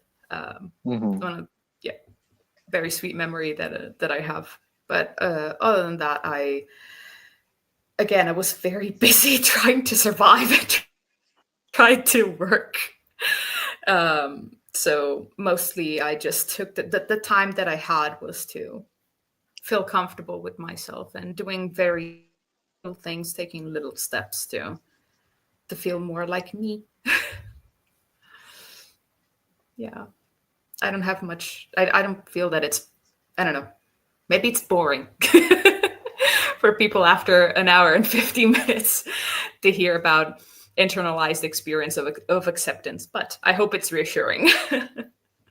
Yeah, we are at an hour and 15 minutes. Thank you all for listening to us, or especially me, for so long.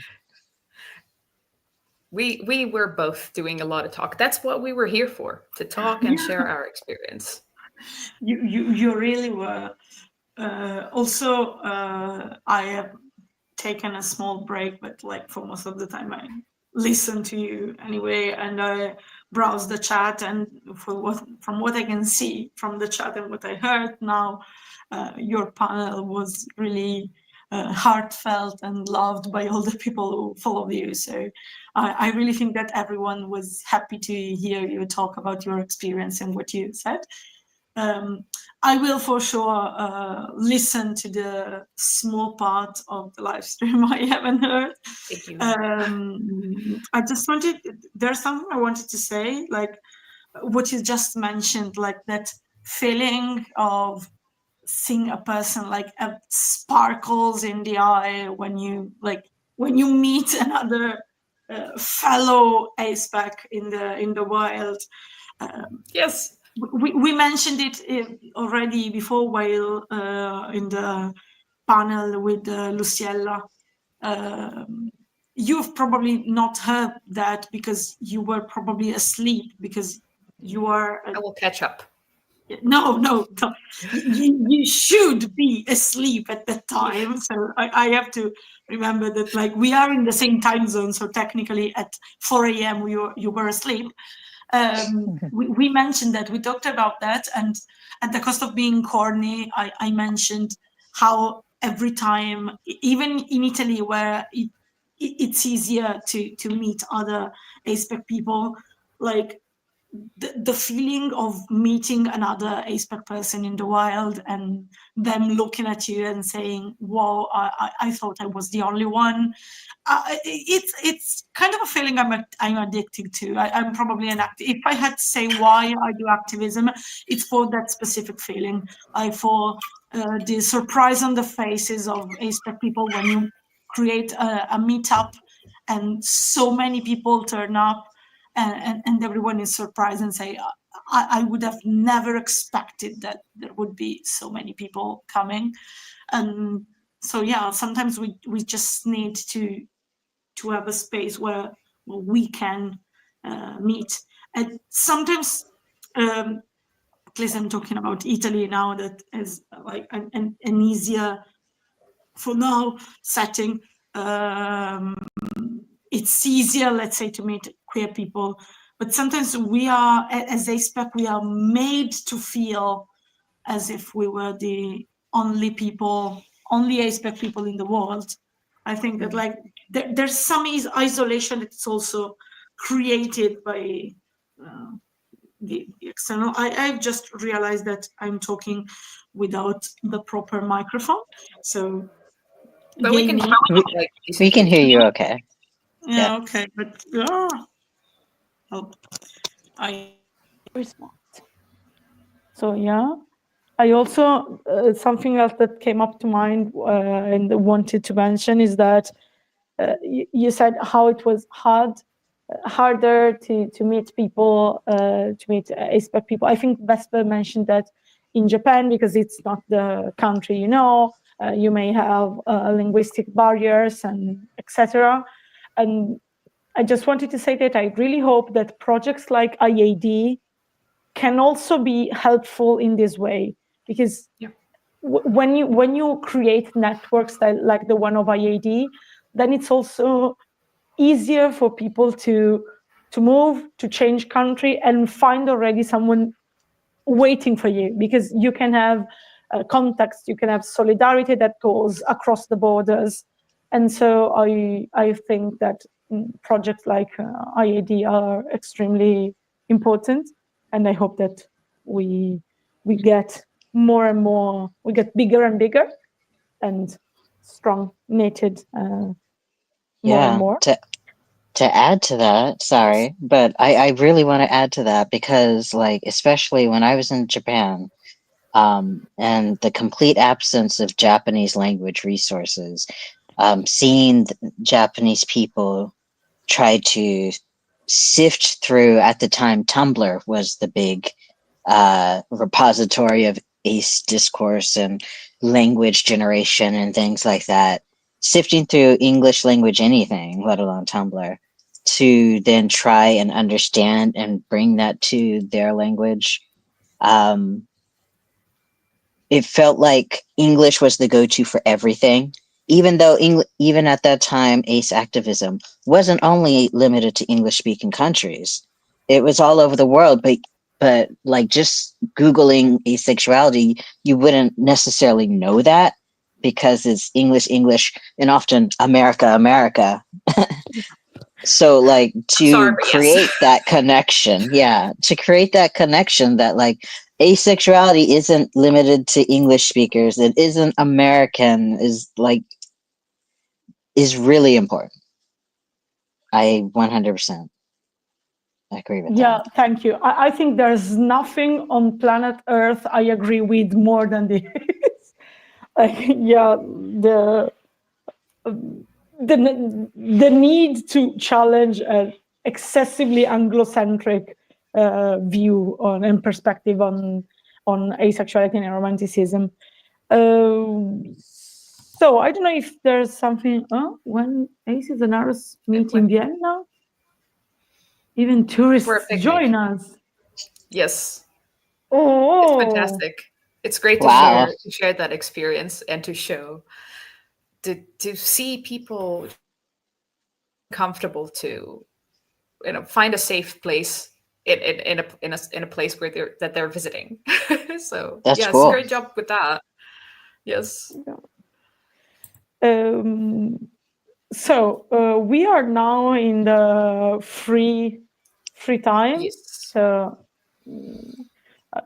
I think maybe you also want to, I don't know, rest I am for a bit. I am afraid I will have to abandon y'all. I'm The ship. currently not in my apartment. I'm at a friend's house because I was at a festival yesterday. I don't know, festival, convention, game convention, whatever, here in Italy. Oh, Have fun, but I should go and make my appearance to my friends. But I will be back moderating, and maybe I'll join you as later in the day through one of the panels if there is space, if there's any more free time.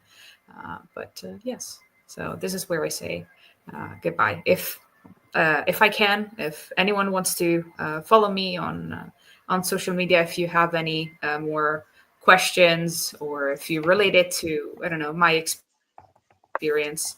I do have a YouTube channel, but I post art stuff there. I'm not sure if it's relevant. May I link it over here? yeah, please do. Like, promote yourself, promote the hell out of yourself. Thank you. I'm just seeing that, like, we received an email from a person wanted to claim this spot. Oh, I'm I so didn't see it just sorry. now, so Oh, I'm trying to answer as fast as I can. Come in. Come in. And yeah, you can find me on Instagram and on Twitch as well. I do paint and play some indie games with queer queer themes, indie games on Twitch. Same name, Little Lemon Seed. I appreciated the space and the chat. Thank you, Vesper, so much for joining in. It was amazing to being able to have this as an excuse to reconnect. yeah, for sure. Thank you for having me. Thank you for even thinking and remembering me. If anyone has questions for me, I will be going to sleep after this. But you can at me on YouTube at Queer as Cat, all one word. I will be going through the comments and watching the other streams that I'll miss while I'm sleeping. But if you have a question for me, you can at me there, and I'll see it and I'll respond to it a bit later. Um, Yeah, it's been great being here. Thank you both. Thank you, S, for everything that you're doing, organizing this. Yeah, I hope y'all have an awesome rest of the live stream. I will be watching once I'm conscious again. See Bye-bye. you. See you tomorrow, I guess. Bye. Bye. So, oh, it's me. Oh, it's just me. Okay, so first, chat, you're gonna have to be patient because, like, I didn't see this email before, which is very sad because this person wanted to claim this free slot for something extremely interesting. So,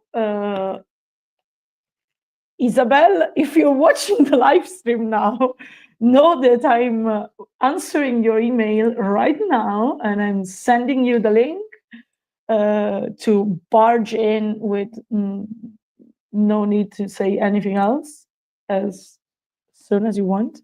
I really hope that this person is following the live stream now because that would be extremely funny. So, but I'm available for your free time slot at folks. I missed two, not one, but two emails of people wanted to claim this spot. I'm so angry at myself, but so it's time for that. So this is true also for Jan. I think the name is pronounced Jan. Hi, Jan. If you're watching the live stream right now, just know that I've just sent you an email with the link to just barge in and chat. So, okay, that's great. Yes, I have invited them, but like they sent an email and they didn't have the link. So they sent an email and I didn't see the email because like I was doing other stuff. So there's that. So well, we still have time before the next panel, which is gonna be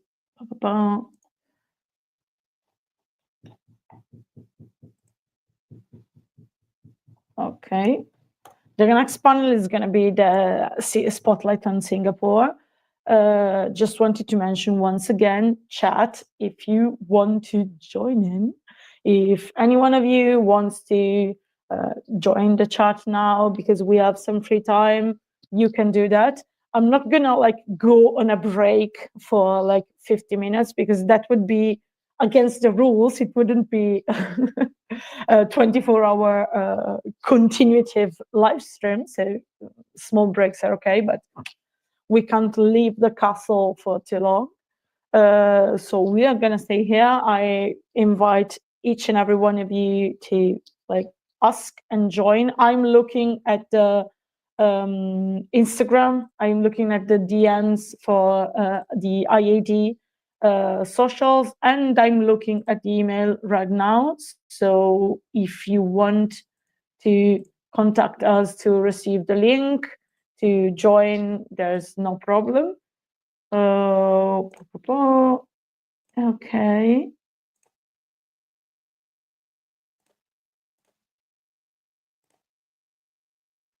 Great. So I hope someone sees this and gets in touch. I just wanted to use this time to also say that I have reviewed. I'm not going to show what I wrote. We made a question box on Instagram for the later interview with Alice Osman that we are going to have. And there were so many questions, of course. So many of you have shared questions. Just wanted to say that in case you send questions now, we may not see them because like we are busy with the live stream, but you will also be able to send questions, of course, through the live chat. I have like reviewed a bit of the question that we received, and I have compiled a list of things that I would like to ask Alice. So if there's anyone in the chat that wanted to use this free time to ask questions that you want us then to ask Alice, because maybe you can't be there for the interview because I have no idea what time is it there. I understand that people from the US are probably already asleep or going to sleep pretty soon. So if there's anything you wanted to leave and have asked to Alice, this could be a good moment to do that. Also, before I mentioned that we couldn't see Vesper's flag. So I'm going to show you my handmade flag. It's very important that you know that I didn't handmade it because I can't do anything like with my hands. I'm not good at that. But this is an aromantic flag actually, because in our advocacy group we realized at some point that like it was easier to find in shops asexual flags than aromantic flag. So one of the activists from my group decided to decided to make some aromantic flags for all of us, which was extremely sweet. So this is my aromantic flag, handmade by a person in the group. I have already sent a message to them asking if I can plug their handle in the chat. I also wanted to show the other amazing things they made, they created for our group. Like we have keychains, and I love them with all my heart. And also, I want to show you this T-shirt of mine that was also handmade by this good friend and fellow activist in my group, that says "Mace the Patriarchy." And also this one I love with all my heart, and I really hope that I'm going to have a chance to like let you know more about this person. I see that we have another Italian in the chat. Hi, ciao, since we are both from Italy. So yeah, it's currently 10:20 in Italy. Let's see if we receive any answer. Unfortunately, no. So I think I'm just gonna like ciao anche a te. It's so nice to have some Italians in the chat. So I think we are probably going to have like a small break, because I really don't think that like people want to hear me talk alone for like 50 minutes. That would be weird and a bit comical. So we'll have a small break to see if there's time for the other people who contacted us to join. And then we're going to be back here. If it's still me alone, that's no problem, because I wanted to take this time to, as I said at the start of the live stream, showcase some ACE artists and creators. So this is the moment. If you have your favorite ACE artist or ACE spec artist and creator, and you really want us to promote them on the stream, this free time, this free slot is the perfect moment to do that. I really want to, we really want to use this platform also to uplift other creators, other ACE creators' voices, other ACE spec in a wider sense, creators' voices. So if you have favorite books by ASPEC people, if you have your favorite ASPEC artists or creators, please write them in the chat here now, in the live chat, or write to us with the handle on Instagram, or write to us an email. We're going to have a small 10-15 minutes break, and then we're going to be back here and see some cool ASPEC art all together.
Hello.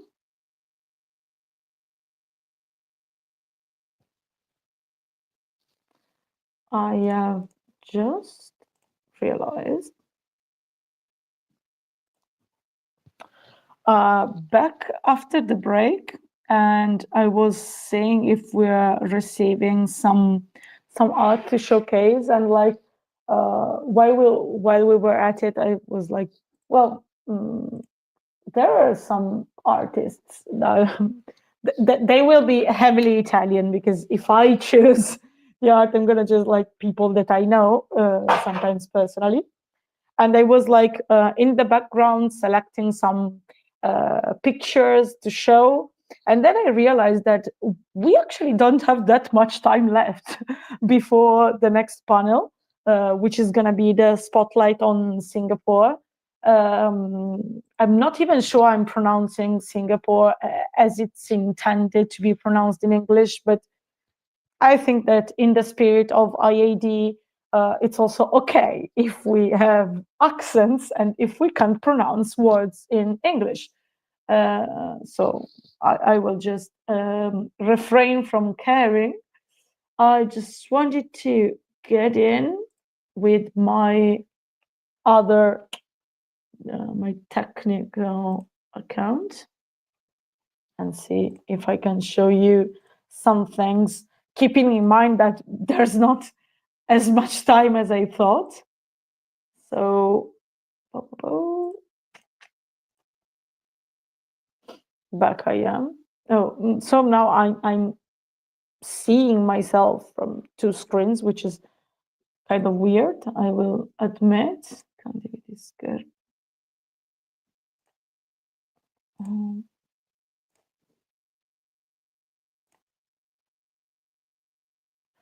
So first of all, there's something I wanted to show you, which is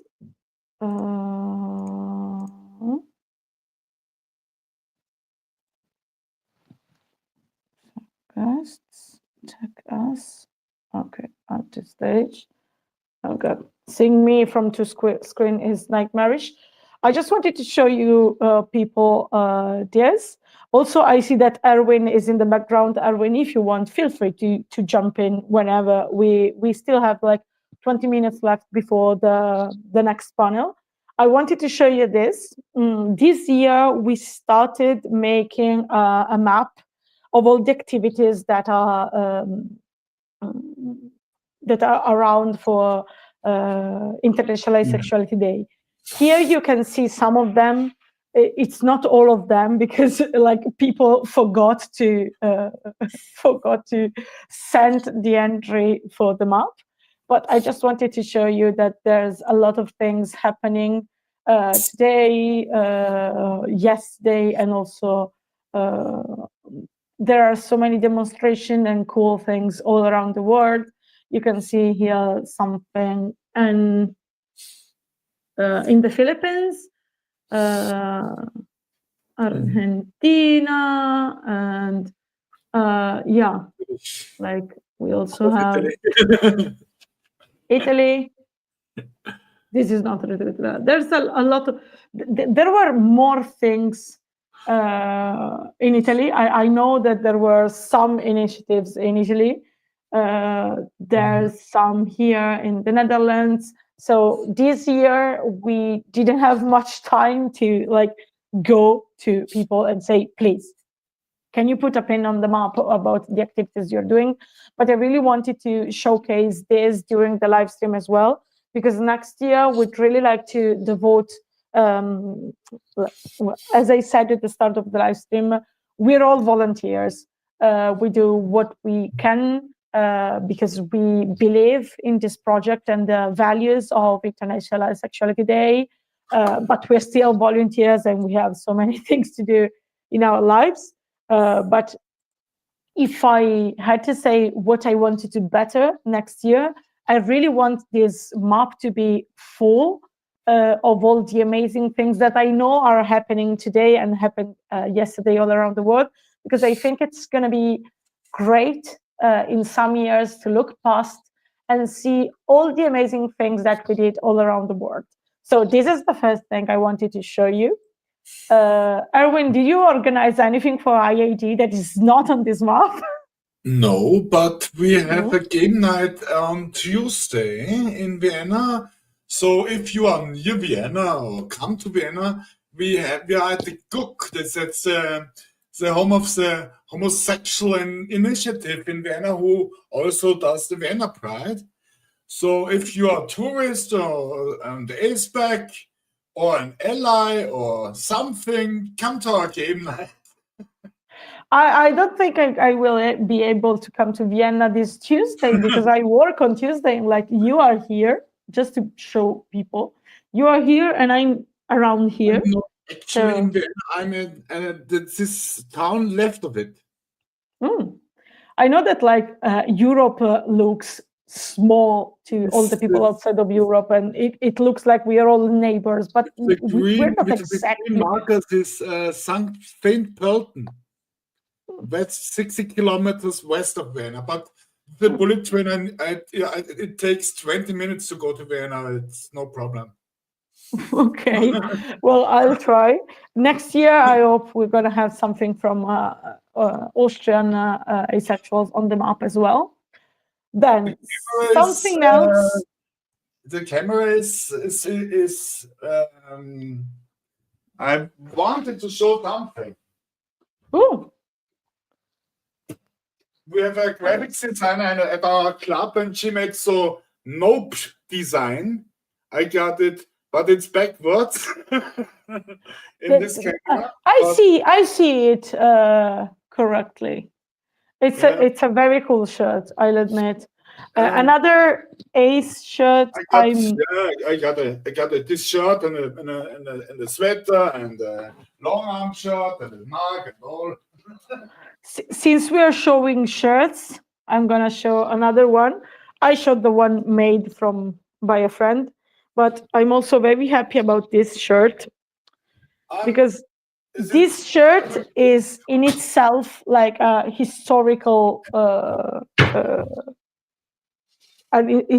object, because it's like, I think it's one of the first time, it's in 2019, the first time that a Pride committee autonomously, without like having an ACE advocacy group, and a Pride committee decided in Italy to make ACE merch for the Pride.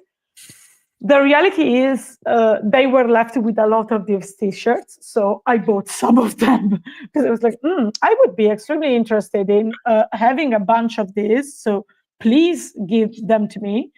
I actually see that ACE is going places is already in the background, so like I thought we had so much time to spare, but between chatting a little bit more with Nia and Vesper and having a small break, which is always needed, we don't have much time left.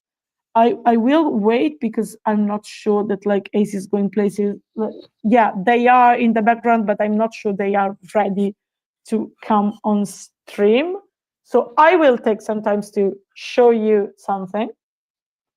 I have, as you can see here are all the different art that I wanted to show you. The picture of me at the military, I made. Well, here I wanted also to make a shout out to Time Zone Converter, which has been my biggest ally in these days of organizing the timetable for this live stream, because if this site didn't exist, I would have probably died trying to understand all the intricacies of the time zones. But what I wanted to show is this. This is the here on the Instagram profile, everything is vegan, so there's no actual leather. This is the person who made my shirt, and made all these amazing, let me show you again, all these amazing keychains, and that made my beloved handmade aromantic flag. So this person is an artisan and an artist and an activist. So an artivist, I guess. And I just wanted to show you.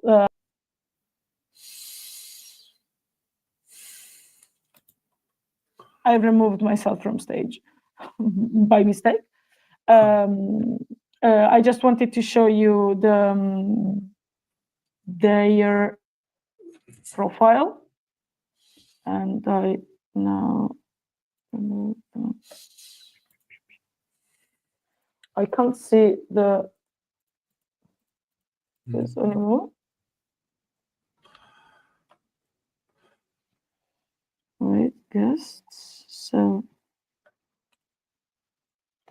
yeah. They make also, as you can see, like different gears, mostly vegan. There is around, I just wanted to do the small content warning that there is around some leather because they try to recycle and reuse materials. So sometimes they also work with leather, but only if it's secondhand and recycling. Most of the other thing they make is completely vegan. Yeah, nothing. I just wanted to do some shout out to a fellow ASPEC activist that is also an ASPEC creator, an ASPEC artist, and artisan, and in this specific case, a good friend. I also have some other things I wanted to show you. This is another friend. This is, again, an artist and activist, an ASPEC activist, but also a trans activist, an amazing trans activist in Italy. And they also make the most amazing stickers and prints. Like this is Queer Mushroom Forest on Instagram, or Trans Mush on Instagram. And Queer Mushroom Forest is the site of the project. Go see that. There's patches, accessories, jewelry, notebooks, and plushes, and prints and stickers, and everything is so amazing. I really, really, really love this. They are from Queer Mush and also Santarma. These are in the shop. There are two artists that are both ASPEC artists and creators, and also very, like, really amazing activists in Italy. So I wanted to take some time to showcase this. I know that is ASPEC creator segment is very Italian oriented, but like these are my recommendations. I really, really hope that some people is going to send other recommendations. Just to move away from Italy a bit, we actually received a submission. This submission is from Queer Arts NP, as you can see here, the handle. If I understand correctly, this is actually from Yesung, which is a person from Nepali aspects currently living in South Korea. And they are going to be in the live stream later. They sent this lovely paper creation and paper flowers they make in the Ace colors. So I really wanted to give a shout out to Queer Arts NP, aka Yesung, as well. So I think that for now, I'm probably gonna stop here. I'm gonna go back to these later because I really, really love them. Let me see if I see like two people from Aces Going Places in the background. So I think it's probably actually okay to have them join. Let me see. Hello, Aces Going Places in the background. If it's okay to put you on screen already, like just say yes with your head. It's fine. Okay. So we're back. We're even earlier, but that's great. So I'm gonna add the stage Aces Going Places. Okay, that's great. We're back. We are so back. Erwin, so I'm putting you off stage. I always feel very mean when I do that. So I'm gonna switch off my Bye for now. self. Okay. And so here we are, I guess. I only see the name of the group, so I don't actually know your names. Would you tell me so I can call you by name? I can't hear. So glad we have these 10 minutes to spare so we can sort out the technical problems. I don't think I can hear you, which is, let's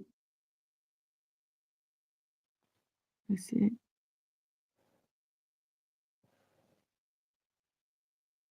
Hello. I can't hear you, unfortunately. I don't know why.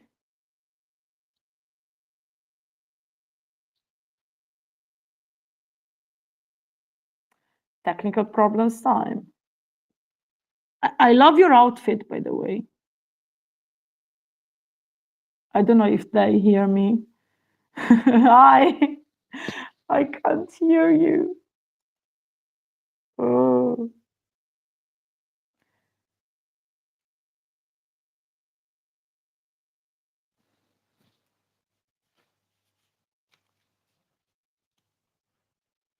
Well, some technical issues had to come up at some point in 24 hours of live stream. So we'll just go through this. We'll just go with the flow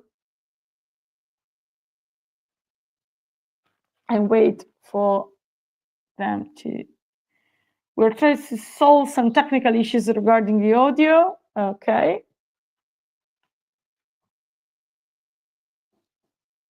Maybe we could restart the app. Yeah, of course, restart the app. You're also, I don't know if, do you hear me or do I have to write as well? You hear me? Okay, restart the app, no problem. Like we can wait. We're also a bit earlier, so.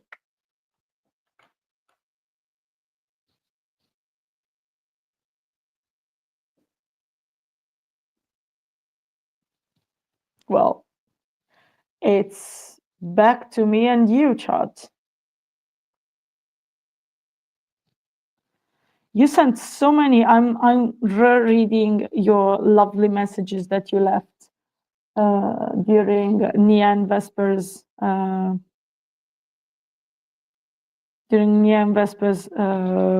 panel. That was heartwarming.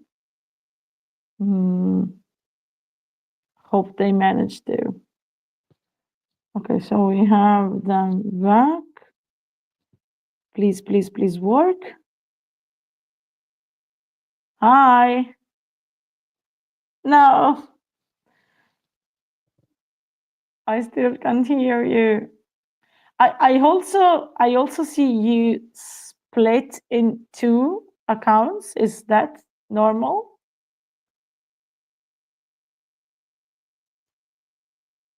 Chat, please bring some support for the solving of technical issues.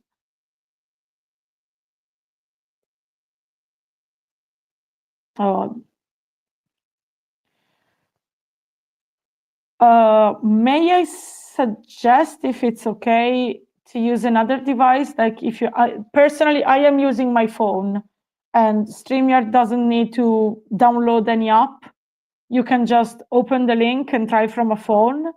I know maybe it's not as comfortable, as convenient as the computer I think you're using, but just try with the phone and maybe we can solve the issue.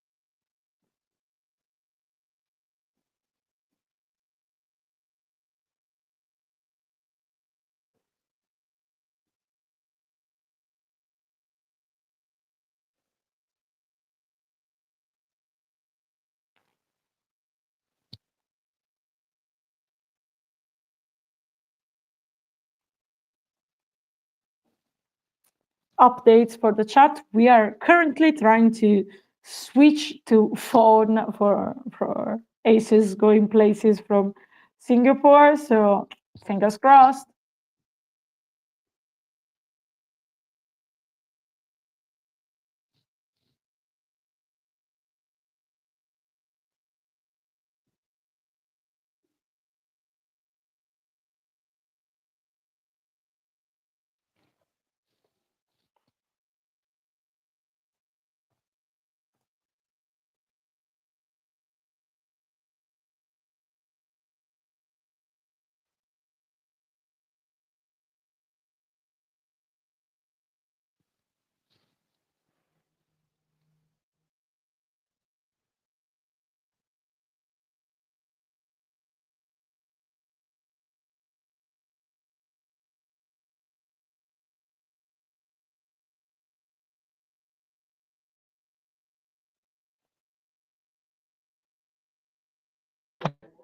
I can hear.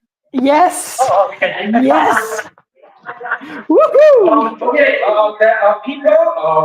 people are still walking in the door. Can you do me a favor? People walking in the door, can you let them know what I told you video on global video?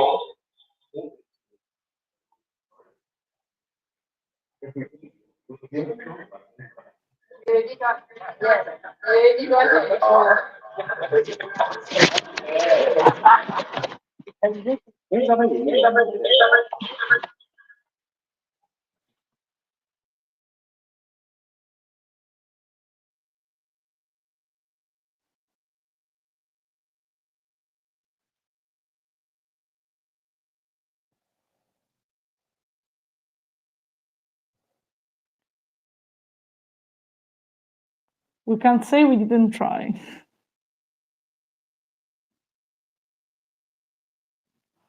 I heard some like I have no idea how to call that in English. Riverbero in Italian, but it's not very useful. Can you give us a minute? Okay. They wrote in chat, can you give us a minute for the host to prepare? Yeah, of course. You again, you are actually earlier than your panel, so take your time. It's no problem.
I see you, folks. I have no idea what you're doing, but you have T-shirts from your group. That's amazing. I want them. Can I have one?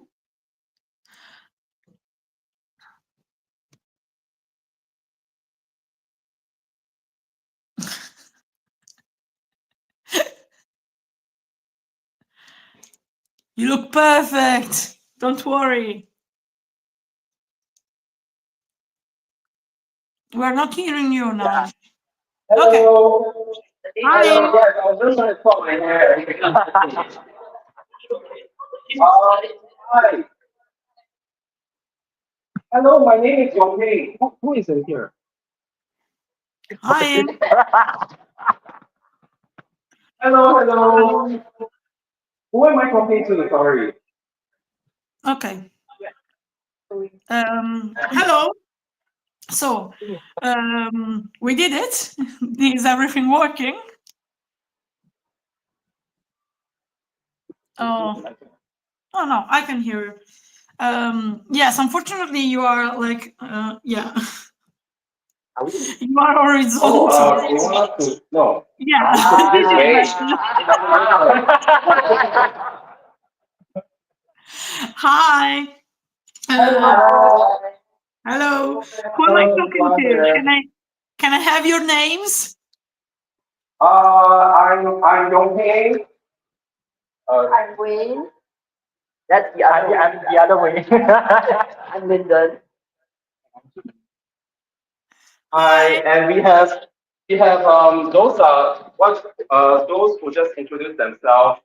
The organizers of today's talk. And we have a few other interns here with us. Some of them are a little more shy and they are in another room. But yeah, we are speaking from our meetup and it's a follow-up meetup. And we can show you like all the food we have at the meetup later. Yeah. Mm-hmm. Is it just I'm here. I just wanted to show you like bigger on the screen, but I'm still here. okay? Let me introduce myself as well. My name is S. We communicated through email, Instagram, and whatever. I am from Italy. I'm part of a local ASPEC advocacy group in Italy called Rete Lettera. But today I'm here as part of like the presenter with a bow tie for the ACES Never Sleep live stream. So I just wanted to ask, can you tell us a little bit more like about what you're doing today in Singapore? Yeah, sure. Maybe I will show you.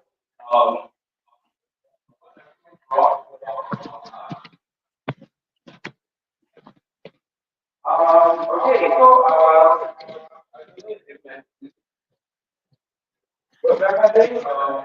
Oh wait, let me put it on.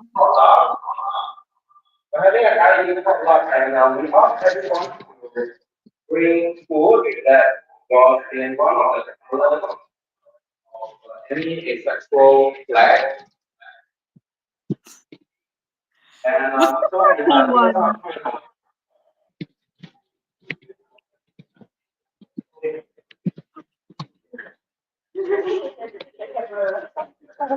Wow.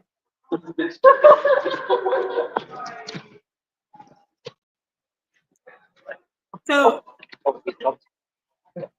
you told us before, like you wrote in the form that like you organized a potluck meetup and people had to bring food in the colors of the flag, right? I see some purple things. Can I know what the purple things are?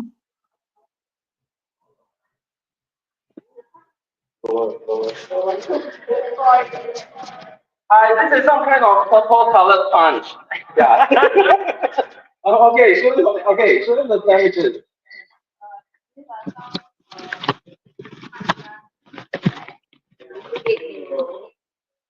And then sweet potato picnic. There are some photo mashed potatoes. I made them out of like purple potatoes and normal potato. I mix them together. These are like black fungus, which is like Chinese rice. It is black color, so I brought it out there. And there's a lot of dessert because of the taste we like. And Napa is Asian rice.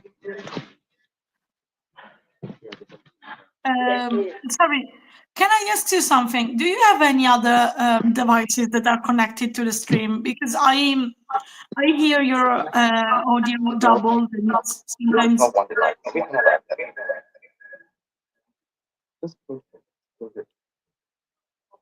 Okay.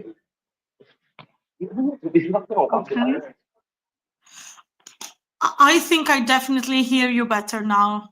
So great. So how many people usually come to your meetups?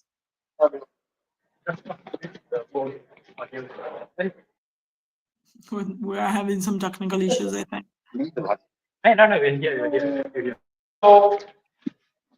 Hello. I just wanted to.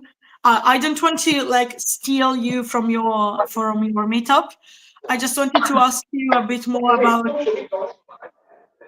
how the event is going. I forgot. Hello. Are you there?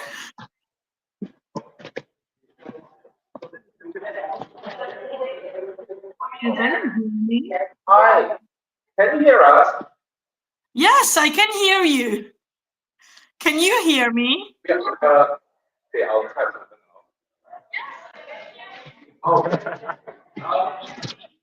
Yes, we can hear you now. I'm really sorry, we are having some technical issues here. It's no problem. Like we are having a 24-hour live stream. It's bound to happen. Let me put my earphone back on so I can hear everything's better. Okay. Now that you hear me, I just wanted to ask you, I don't know, in general, how are things going for ACES Going Places? How many people usually come to your meetups? What you're doing as a group in Singapore, and how long have you been there? You know, the usual questions, because it's the first time you joined the IAD live stream. So I just wanted to know a bit more about what ACES Going Places is doing.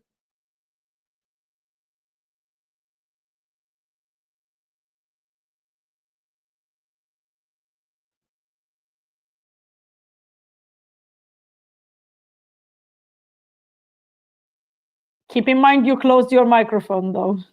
So open it again before speaking.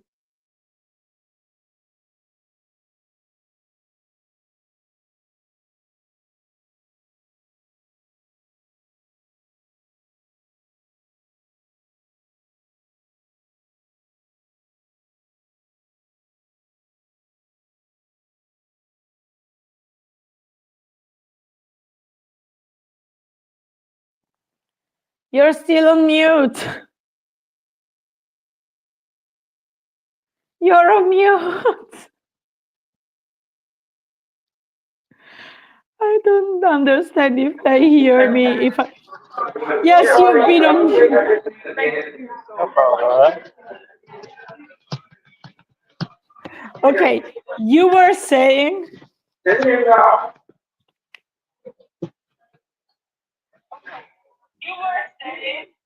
I was saying, yes, I was saying that I'm Yongping from ACES Going Places. And yeah, okay, and we are a group for insightful and romantic in Singapore. And at ACES Going Places, we organize meetup for the community. and as well as support the cause of the cause. And today we are streaming from one of our meetups, our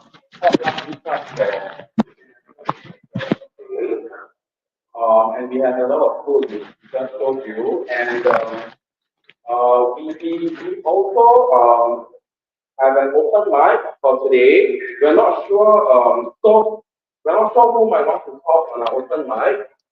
Later on, whoever would like to talk about being asexual in Singapore, we're going to pass the mic to them. Yeah, I think that's mostly what I have to share at this point. I do have some questions for us. But most of them are not consented to be on stream. So a huge amount of them has actually moved to another location. But most of them was doing and then another is on for about 2 years of monthly also possible situation. I think the first one so we have expanded to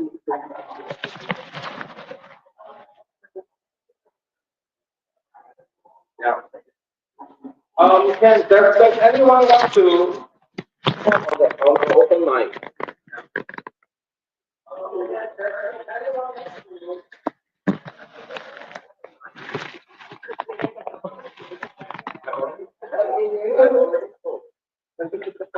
You want to talk?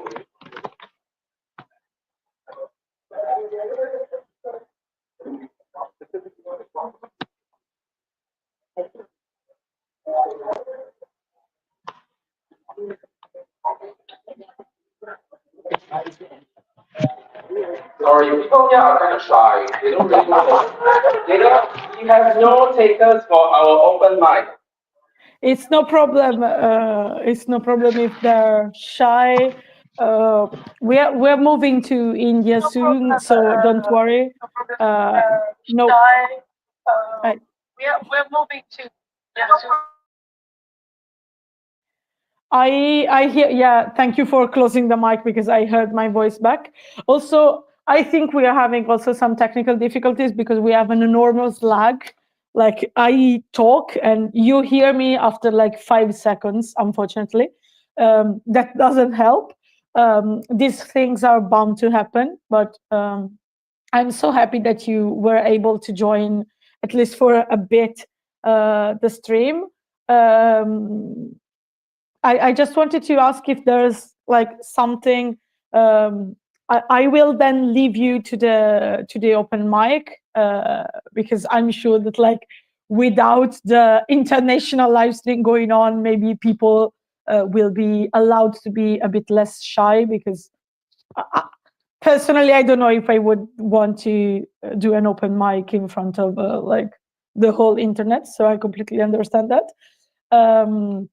I just wanted to ask if there's something more you want to tell us about ACES Going Places in general, what you usually do, and if there's somewhere we can follow you and know about what you do, something you would recommend, or some events or things you organize that you would like to promote before we part ways and hope that next year we have better connection. That you would like to promote before we part ways and hope that next year we have better connection. Yeah. Sure. So would like to promote before we part ways and hope that next year we have better connection. yeah, so you can follow ACES Going Places on Instagram at ACES Going Places. And Instagram at ACES Going Places SG. SG is for Singapore. Yeah, so we announce all our meetups. Yeah, so as I mentioned just now, we announce our meetups and all our support circles on Instagram. Yeah, so you can follow us there. And what else? I just wanted to say that in Singapore, okay, I mean, I started ASOS Going Places about 8 years ago. And I think awareness about asexuals is there's still not a very high level of awareness about asexuals in Singapore. So like just general awareness and visibility about asexuals and aromantics for that matter is just very low in Singapore.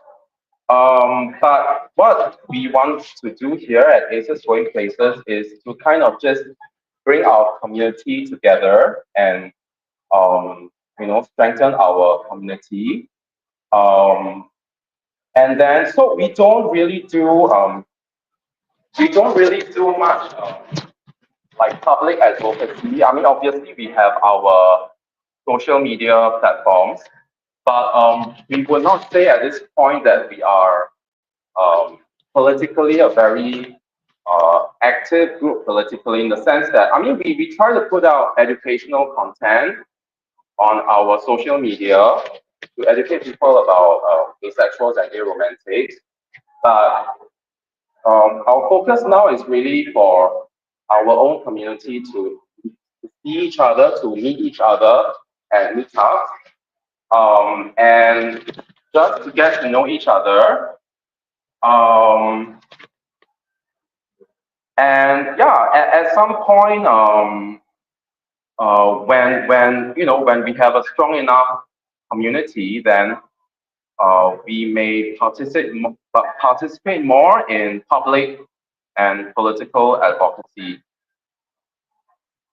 But we also understand that it may be inevitable because nature is political by nature. Yeah. So whether or not we want to, we will get involved in it one way or another. So as much as we don't go out of our way to do political advocacy right now, we ask to educate people, which does count as a form of advocacy, as like a general.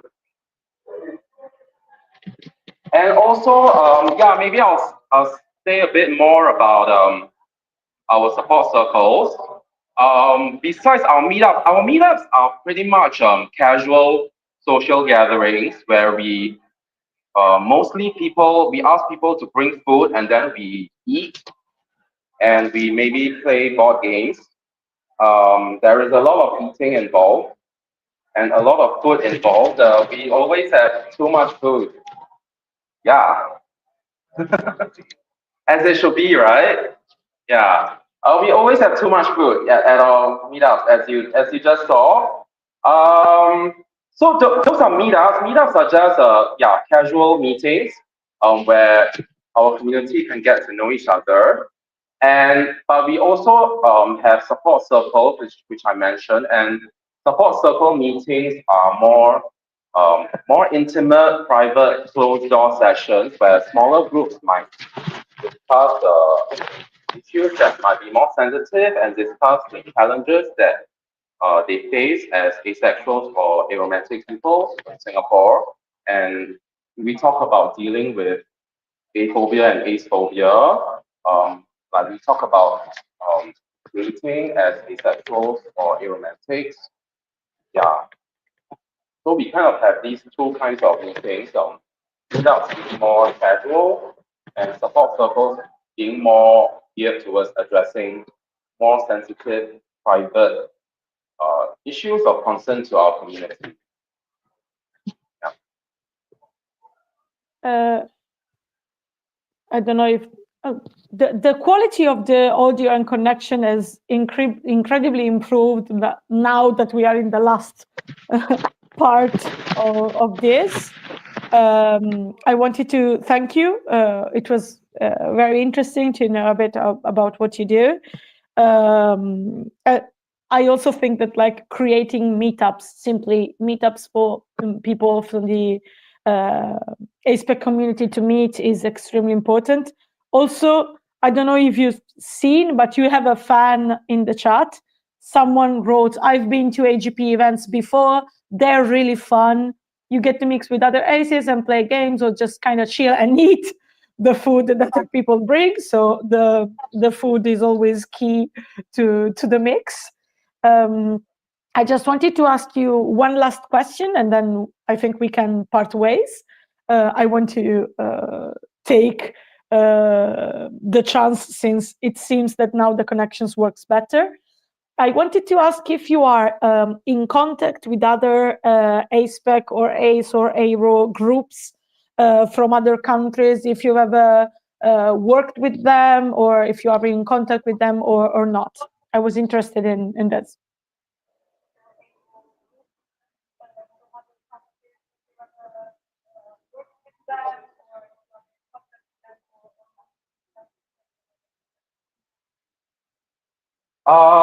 Yeah, we have been in contact with ACE or ASPEC groups in some other countries. Recently, we did a collaboration with Aromantic Taiwan for some collaborative posts and content during Aromantic Week, Aromantic Awareness Week. Yeah, and I think what's Esprini's group? Indo ASPECs. Yeah, we previously were we previously met Esprini from Indo ASPECs as well. That's a ASPEC group from Indonesia. That was yeah, we've known them for a couple of years. Yeah. What else? You were on the IAD panel, right? Do you want to talk about that? We were in 20. I think a couple of years ago. Wayne and James from our group were in fact on an IAD panel organized by IAD, organized by Indo ASPECs.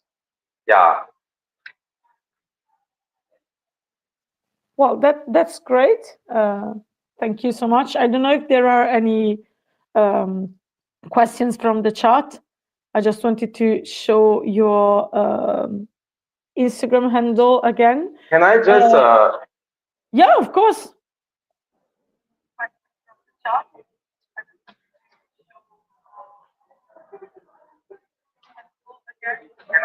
Oh, I can show it to you. I can show it here. Yeah. But yeah, before that, let me just show you our mascot, which is Aero Ace Dragon. That's so cool. It's very cute, as you can see, designed by Athena. And these are all our social media handles. Include the link, include the job.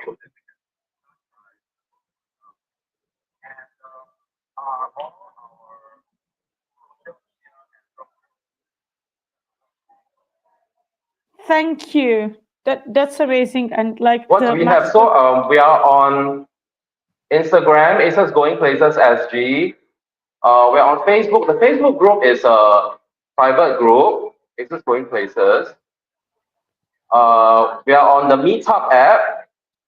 We are on Discord, ASUS Going Places, and we are also on Telegram. Yeah.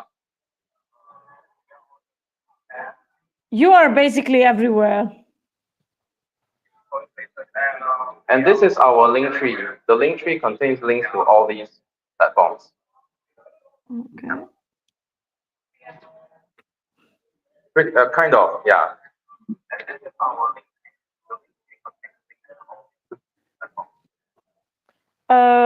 Thank you so much to each and every one of you.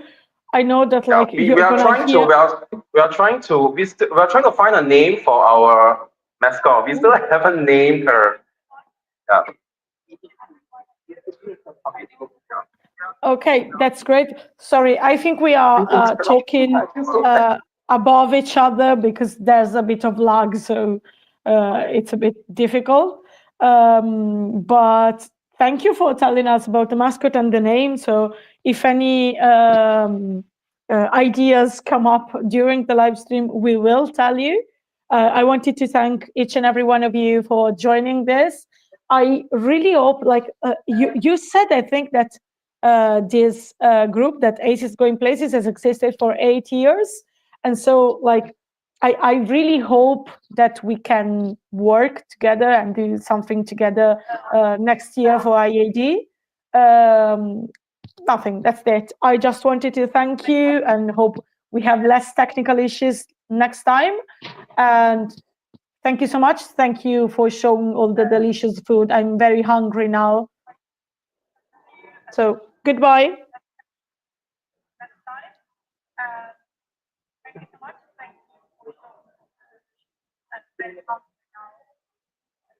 Thank you.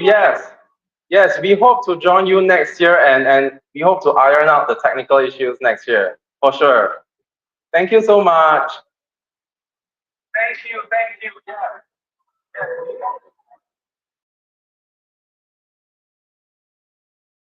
Okay, that was body language worked better because we were lagging on the audio department, I think, but the video was not lagging, so they saw my heart before hearing my words.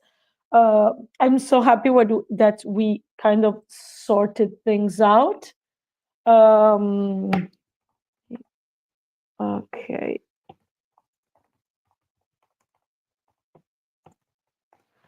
Of course, I really hope that we can iron out the technical difficulties as well. It was very nice. It's me lagging. Hold on.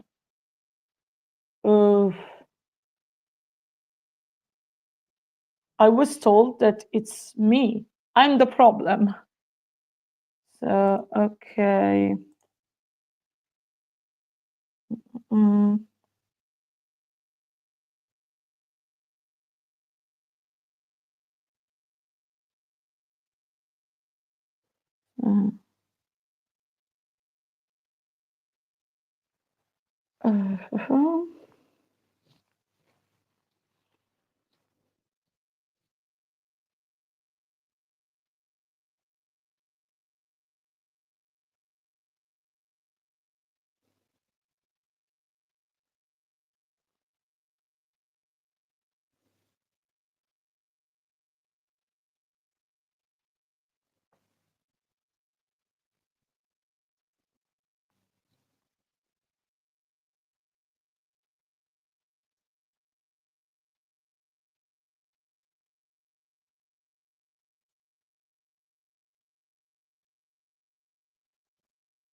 Hello.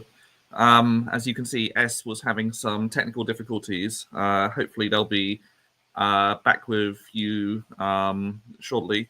I just thought I'd hop on quickly to say hi and hope that our technical issues will be sorted out soon.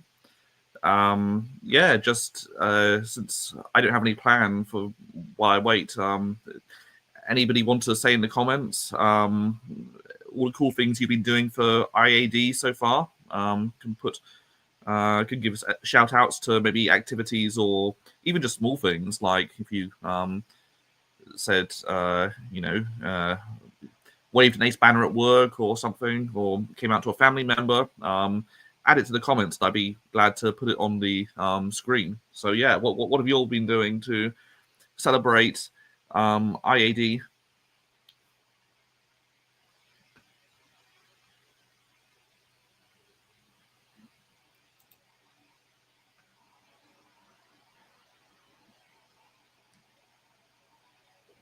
Anybody want to contribute anything? I don't wonder if it says that there are 18 people watching, so I think somebody's saying this. We have looks like we have S back again. I can see I can see, but I can't hear at the moment. Or rather, I can't even see S, but I can see the screen. Welcome back. Let's see how things are working now. You seem to be much better. You're no longer lagging. Yeah, I think my phone had started to heat up a bit. But, yeah. Well, just to fill the time while you were gone, I asked people watching what things might be quite small or could be larger. Have you been doing to celebrate IAD? And I can see we have a couple of answers. Since I said I'd put them up. There we go. We're going to the rehearsal of local LGBT plus choir in your ACE t-shirt. That's awesome. And yeah, great that you have an ACE t-shirt. I have one from Pride, but that's about it. So very nice.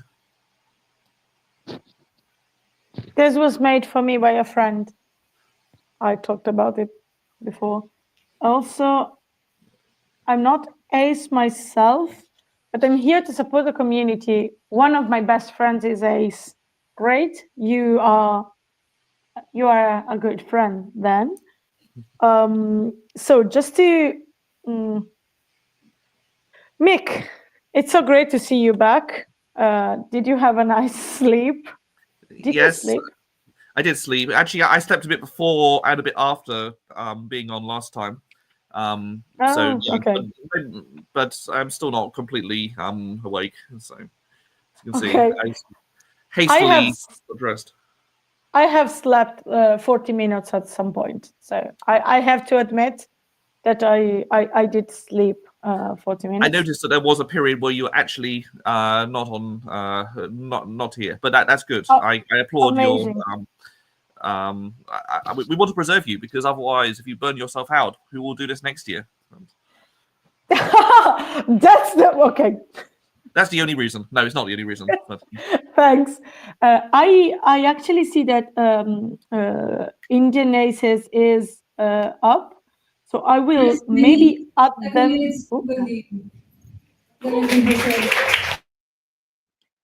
I don't know. So before switching to Indonesia's events, they're having. I think they're still finishing the open mic probably, but we'll just switch to IAD per IAD like we did last year. So we're gonna broadcast for 1 hour from Indonesia's event. I think they are celebrating, I don't know, maybe their 10th birthday or even more. So I'm gonna switch to the 11th. Thank you, Mick. So I think I'm just gonna switch to that. And I am probably gonna switch off my phone for a bit as well, so that I don't need rest at the moment, but I think that my phone does. So, you know, so I'm leaving the technical support to Mick and Erwin, which I thank a lot, if that's okay. And I'm going to switch. I'm going to open the microphone to Indonesia's event. Keep in mind that the audio level could switch a bit. So if you're using earphones, be mindful of that.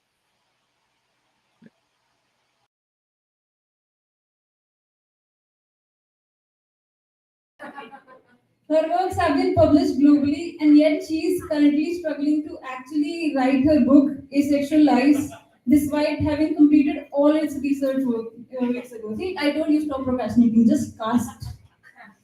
With that, we'll begin our Chai Pe Charcha to all the panelists and our moderator. Thank you very much. Good afternoon, everyone. I hope everyone's having a fab time so far. Yes? Let's give a quick round of applause to all the performers before us. That was just so moving and incredible. Thank you for sharing the stories. All that were, I was almost tearing up. Thanks for the performances. So, like you all know, I'm Shiva. I will tell you all exactly what I do.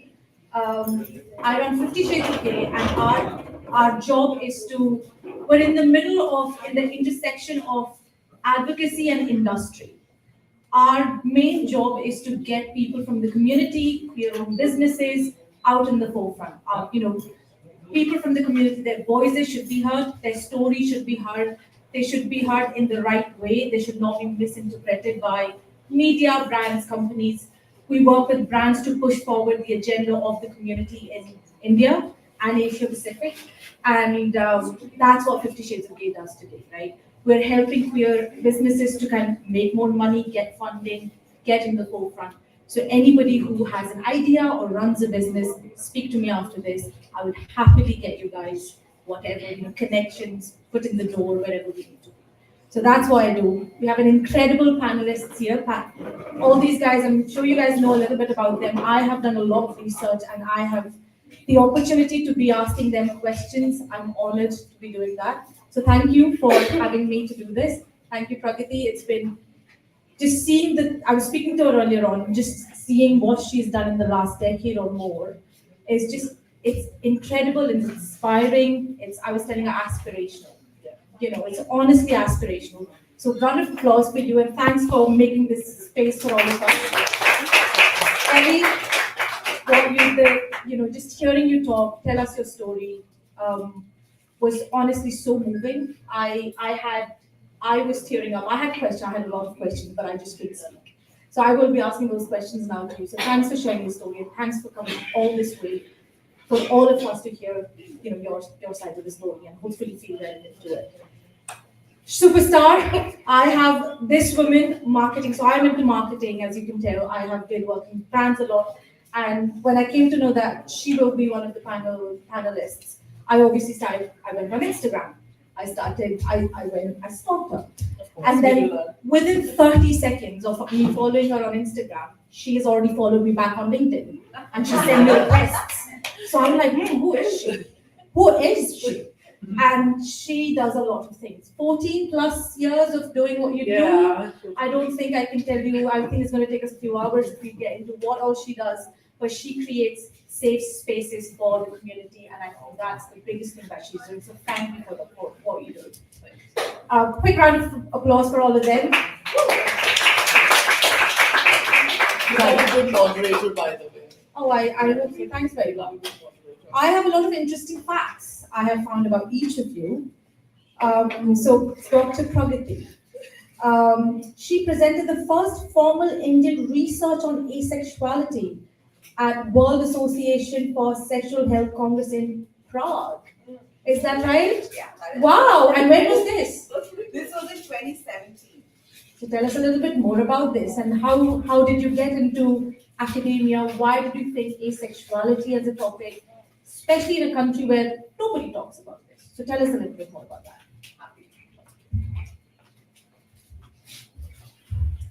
I'm very impressed by the research you've done, first of all. Secondly, this is Chai Pe Charcha. We welcome your comments as well as we go ahead. Shiva will be happy to accommodate for that. 2017. So 2013 is when I first started researching the topic, asexuality. And of course, it came from a personal story, a certain incident, and I was confused, and I was like, Google told me this new word. never heard of it before. I have seen LGBTQI in India, so there has to be somebody talking about asexuality, but there really was none. Just none, blank. And I got fascinated by the topic for personal and also academic reasons. It was just fascinating. What is this new word? What does it mean? How is it different from somebody who simply does not want to have sex or does not want to have a relationship? How is it different from what does it teach us about human sexuality at large, right? And of course, during this entire research process, I had come across hundreds of people who were asexual. Not all of them Indian, but enough of them Indian for me to know that this is of importance in our country, in our culture. How it intersects with our culture is also quite unique. And I decided to study it, not just for myself, but also for other asexual people who still don't know there's a word like this.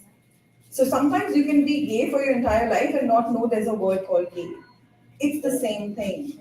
And for gay people, things have changed to a large extent because of media, magazines, portrayal, social media. For asexual people, it's still the same. I still come across people who come to me for the first time in their 50s. And they're like, wait, there's a thing called asexual. Has that been my case all my life? It actually happened to me once. This study particularly was a very simple study that I wanted to do mostly to just portray what is the scenario, what is the snapshot of people that I have been able to come across. It was about 300 people. I submitted this to the Congress as an abstract, and I was like, obviously they're not going to select it, but they selected it. Not just for a poster presentation, but also for an oral presentation. So I also got to interact with the entire Congress of people working on sexology from around the world. And I did a small project just by myself at that conference. I went around the conference speaking to participants and presenters with a camera in my hand with my phone, asking them, have you ever heard of asexuality before? I still have all those videos, I've never published them. I don't know if I should publish them now, maybe it's too late, it was 2017. But it was such an interesting study that even people who study sexology did not know the word asexuality. And I feel like that says a lot. I think you're very right, and I don't think it's too late. And we would love to see what you did there, and please post it. Reach out to us. We'll help you edit it. Do whatever we need to do to get it out there, because you're right. There's so many people who don't know what it is that they're feeling and why do they feel like this. And it's so important for the work that you're doing because it puts science behind it. You know, it doesn't. It's not just what I feel and how somebody told me or I heard this person said they feel the same way, but I don't know why do I feel like this and why the rest of the people don't feel like that and I'm being called unnatural and da. Well, when it's backed by science, you know, there you go. That's why you're feeling the way you're feeling, honey. Simple. So thank you for what you've done, and we're going to have to get it back, you know, in 2025. All right. So getting on to your interesting fact that I found, and tell me a little bit more about this. She's the only person globally trained by LinkedIn, YouTube, Meta, and X. Associations with X. Oh, right. And and how have they? Why are you the only person globally? First? And what did they train you? Please tell us a little bit more about this. Yeah, I did a lot of research to be able to write that down because it's the internet. Yes. So I hate studying. Okay, so I mean I started working when I was 19, and it was one thing that I was good at, and that was social media. So I just started off with whatever Facebook, you know, and over time, first in my jobs, the first thing that kind of came up. I was in the gaming industry. My last job was in the gaming industry. So much fun. I used to get yelled at for not playing on video games. So at that time, because we were in the gaming industry and in media, so we would work with gaming influencers. We would also content creators for the gaming industry because we would do like gameplays and stuff. And we had no idea that we were content creators. These terminologies were not there. So one day my boss said, "Oh, you know, you guys who make videos on Facebook and YouTube has selected you for this YouTube Creator Academy, and you have to go and do this entire training." And then we were like, "Okay, fine, whatever." But anyway, it didn't take, so then, okay, so we go there and we go through this 3 months of training with YouTube at the YouTube Creator Academy, because we were in gaming, which is an internationally much recognized niche also, and we were doing pretty well. We also got to train gaming YouTubers. I want to just mention some of my batchmates. So I don't know if anyone has heard Sejal Kumar. Yeah. So, so Sejal was one of my batchmates back in the day. When we was training at the Google headquarters because we were good. Has anyone heard of Karim Nati? Yes, of course. So ended up training Karim Nati on social media. At that time he was Karim Diol. So back, I've known these guys since back in the day. So that was YouTube. Then when it came to LinkedIn, now at this point I was an entrepreneur myself, a content creator myself. LinkedIn has only done one LinkedIn Creator Accelerator program in India, and there were thousands of applications. मुझे पढ़ाई नहीं पसंद है, वो Harvard level की application थी. Harvard level की application थी. An Instagram influencer told me, you know, this is LinkedIn thing happening, and I had less than 3,000 followers at that time. I had like 1,000 something. I was like, okay, let's just give it a shot, like whatever, you know.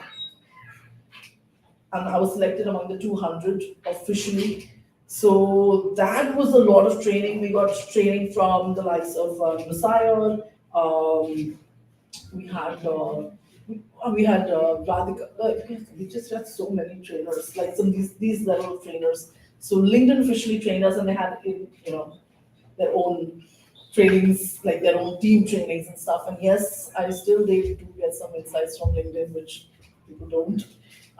But yes, we worked very hard and independently, and today I'm a LinkedIn top voice as well, alongside people like Bill Gates, Richard Branson, etc., etc.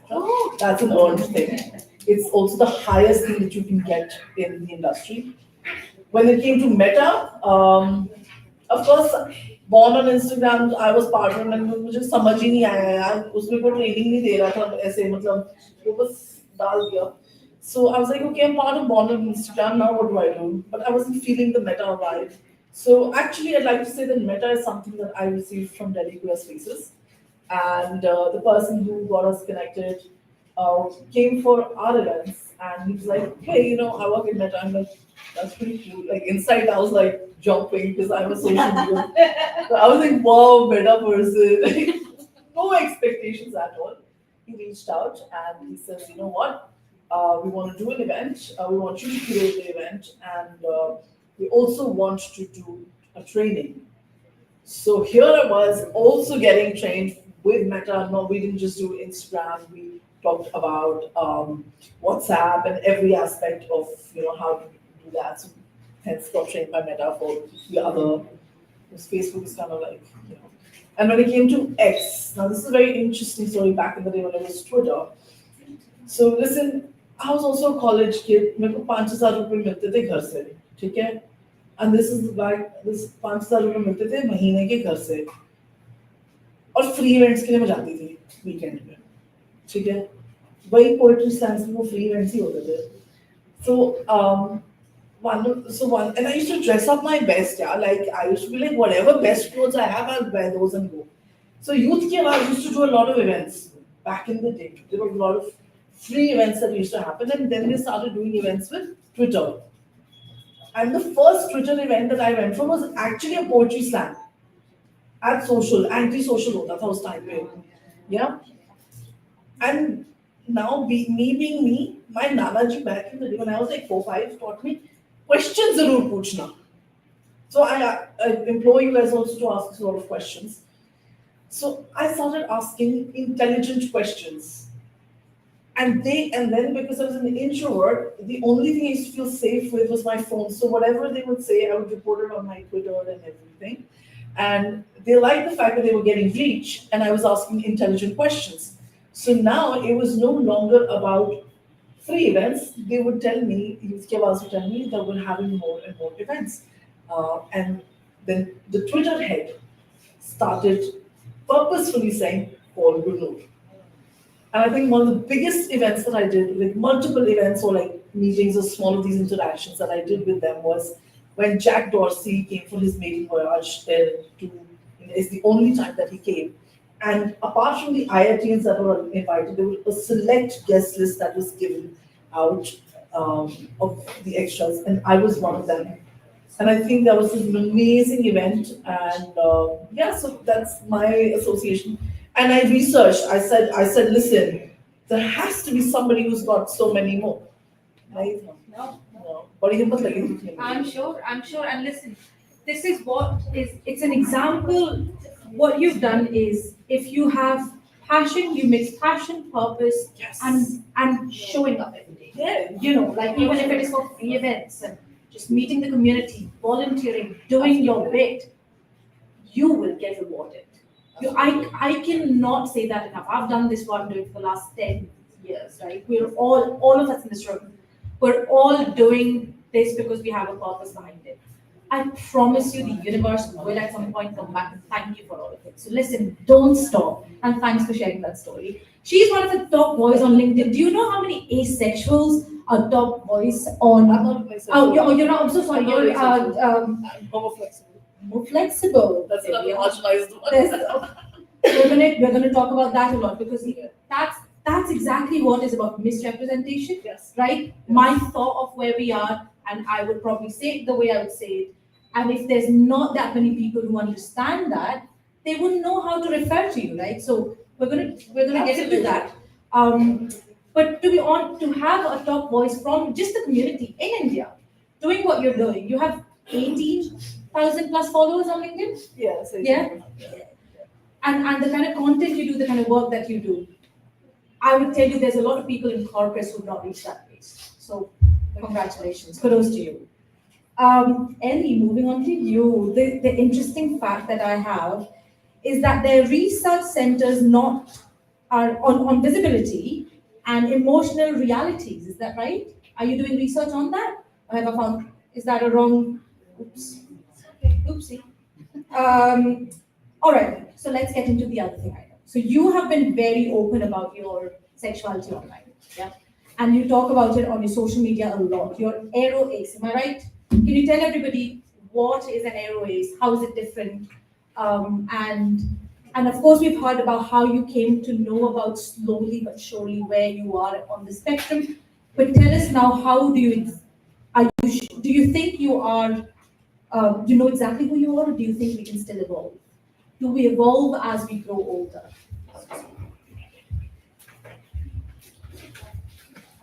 Thanks. That was a very, very condensed question.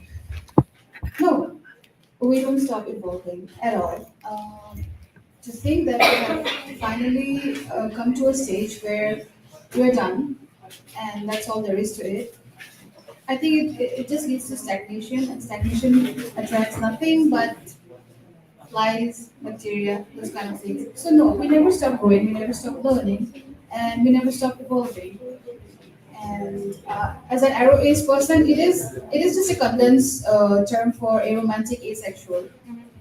And I might be dating romantic because for the first time ever, 2 years ago, when I was 35 plus, I actually felt, laddu phutna, and I was like, oh, okay. And I was like, okay, what is this new feeling? I have to research on this. And then one thing led to another, and it is still very much on the border. And at least my preferences require a lot of very, very, very specific and niche conditions. So it's safer and more comfortable for me to still identify as aromantic, because it's definitely not my first reaction whenever I see an attractive person. The problem is I'm blessed with insane aesthetic attraction. So I often catch myself just staring at a person, and it's often misinterpreted, and it has gotten me in trouble a few times, because they'll be like, oh, she's interested, and then they come and I'm like, what? I was just staring at you because your eyelashes, they point this way, and I really like that, or your mole is very strategically pretty under the tip of your nose, and they'll still be like, what? So yes, very much still romantic, asexual, and I have come to a place, at least in my journey, in my life, where I'm very much comfortable with how I turn out to be. And 25 years ago, I don't think that version of Ellie would have ever thought it possible. So I'm incredibly grateful for the companionship, the exposure, the stubbornness to just keep being me. And I am addicted to authenticity. I have a hard time with small talk or just things that don't seem genuine. And I think that indirectly helped me a lot to be very rooted, stubbornly rooted in my asexuality, even though I had no courage to speak up about it. Most of the times, I prefer just being in the shadows. I don't mind at all. But now, finally, those very integral parts of me are slowly seeing the light, and I'm liking it.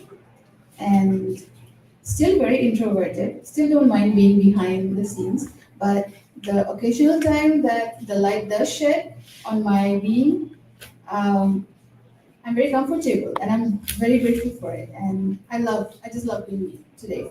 There's still a lot of work left to do, but I feel I'm very lucky. My psychiatrist and my therapist both say that what really helped me to survive a lot of situations is because of an innate sense of self-awareness.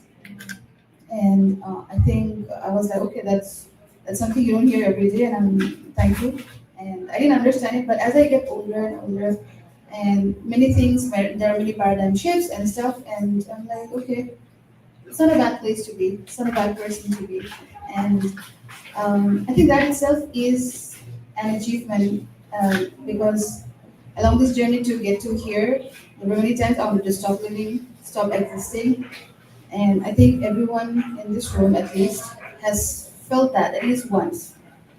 At least once. Definitely multiple times, and it's not fair to count how many times, but definitely at least once. And it's very easy to hit a wall when you are different aside from what is considered to be mainstream. And that itself, your existence serves as a challenge.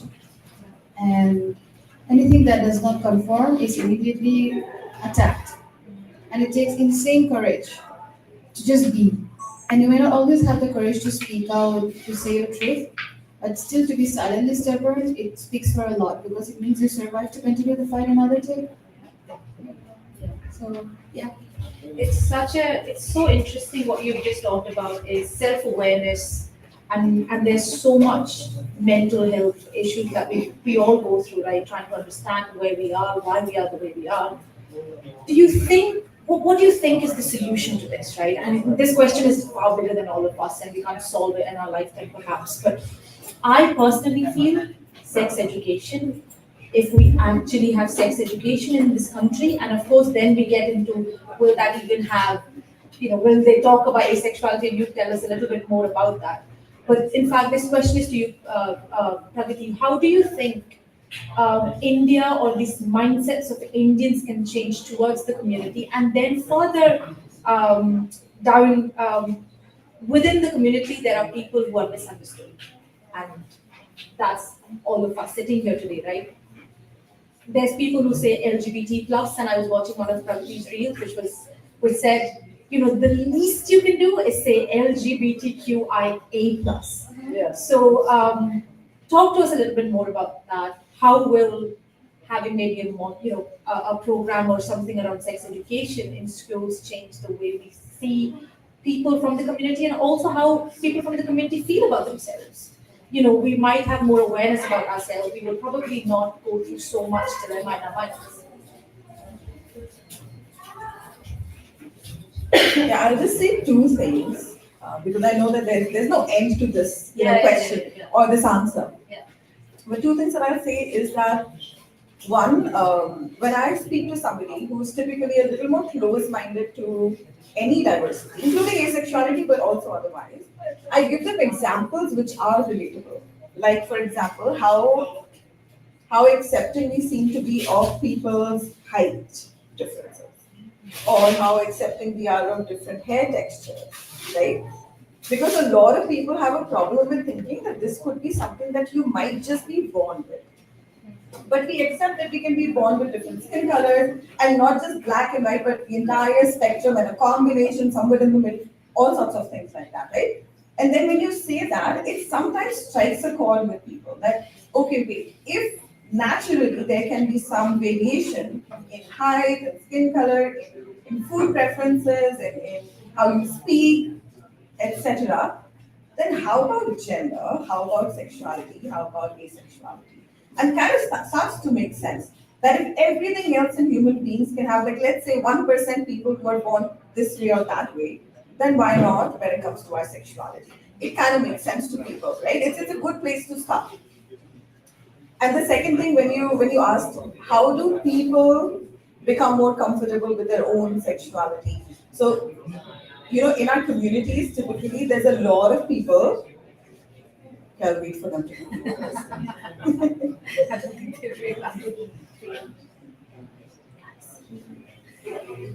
Can we continue? Yes, okay. A lot of people who want to find themselves a label quickly. And I know it comes from a sense of wanting to belong and wanting to fit in and wanting to have answers, right? But I want to make people realize that they can give themselves the grace to not know, to not have an answer, to not have a label, to be able to say that I don't know yet, I'm figuring it out. Maybe someday I'll figure it out. Maybe someday I have a label today and I'll change it. Right? Like that is something that I think we don't speak enough about even within the community. We are very happy to have labels and micro labels and we want to paste them very quickly. My entire point is those labels are a tool for you, not the other way around.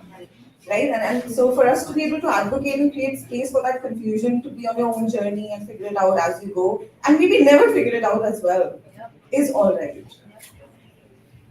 And following up to that, if I keep the mic, you guys can hear me, right? Yes. So Can you use the mic? okay. So Ellie, to that question, right?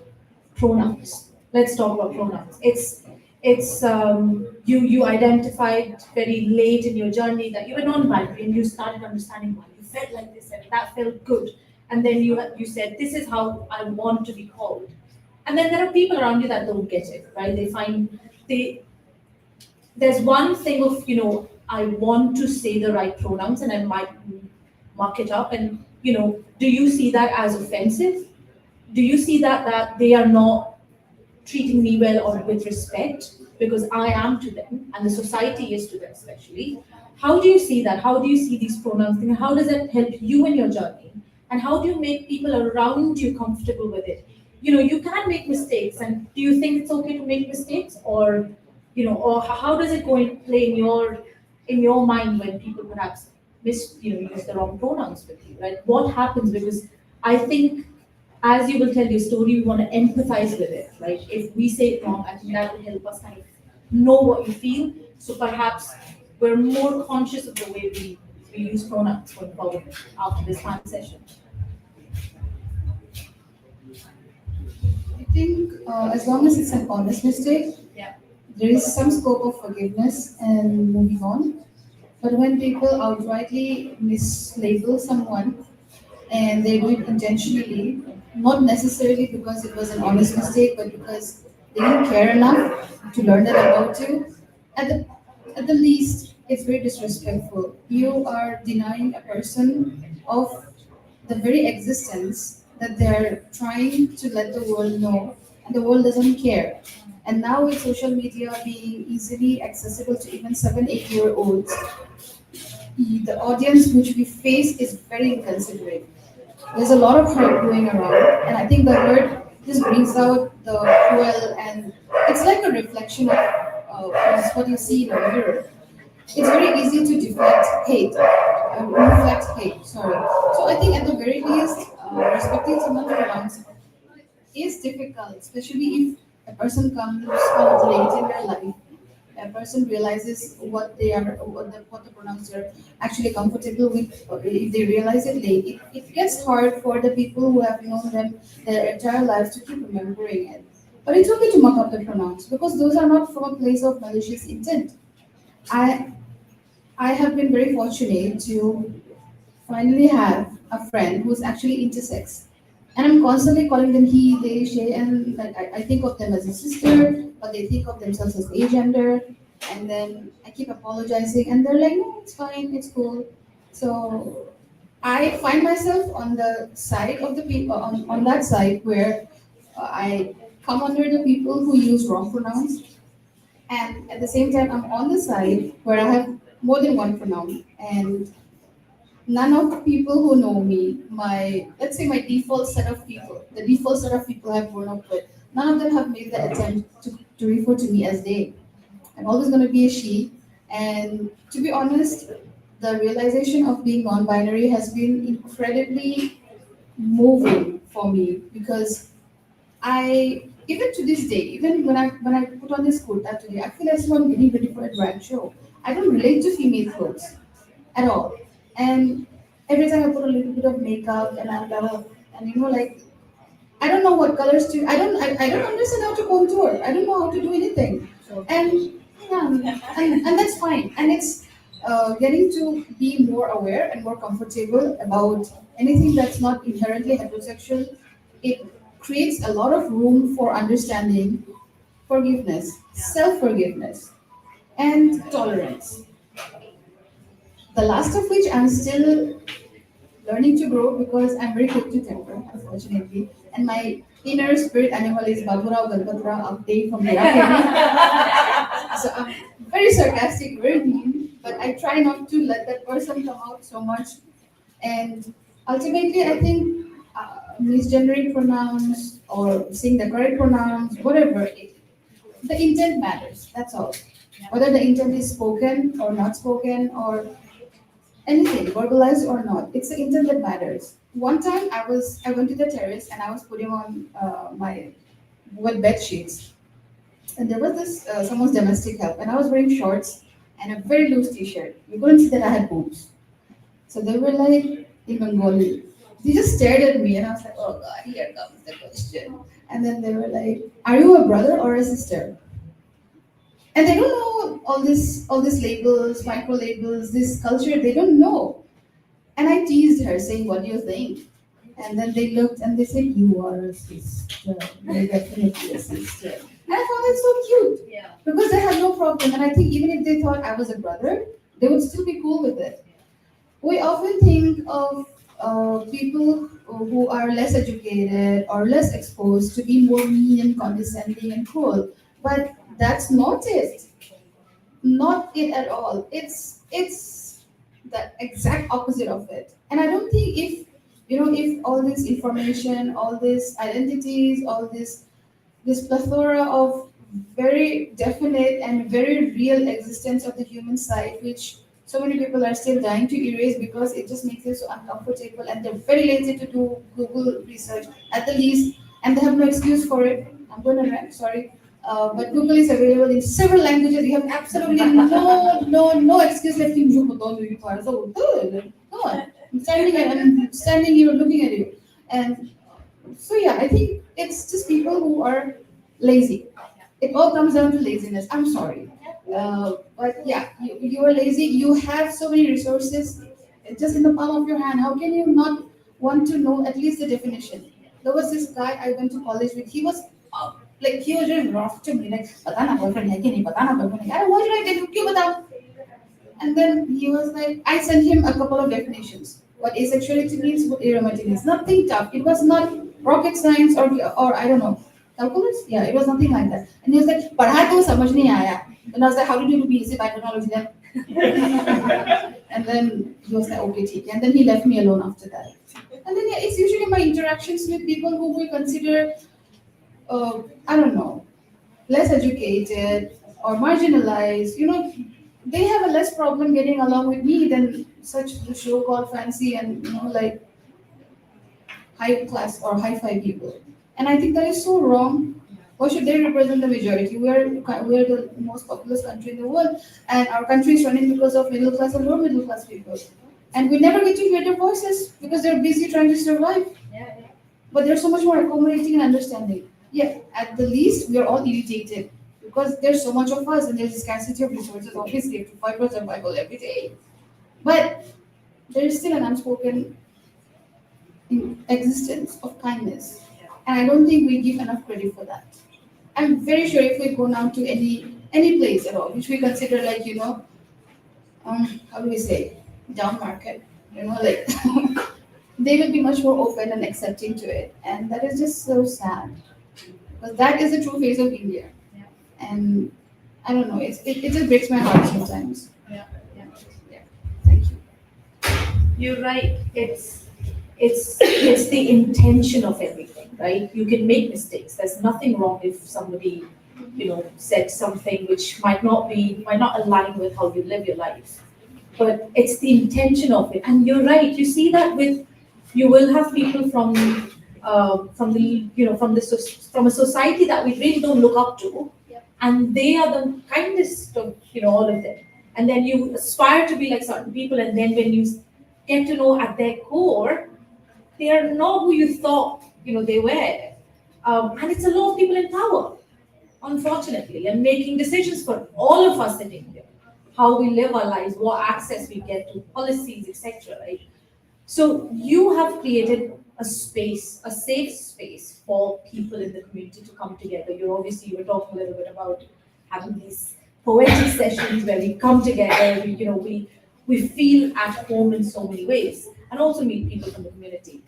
You're so visible. You're out there. You're a public figure in so many ways. You're a top voice. People want to hear what you do. You do so many things professionally, but there's so much vulnerability to you, right? How do you balance that? Being that visible, but then there's a part of you that you're sharing with the world, which is not easy to share. Not at all easy. How do you do that? ये questions पूछने थे ये तो research में नहीं आया First of all, I want to make it clear that Pragati did not tell us how to wear black. And we all ended up wearing black. I told two of them. You did?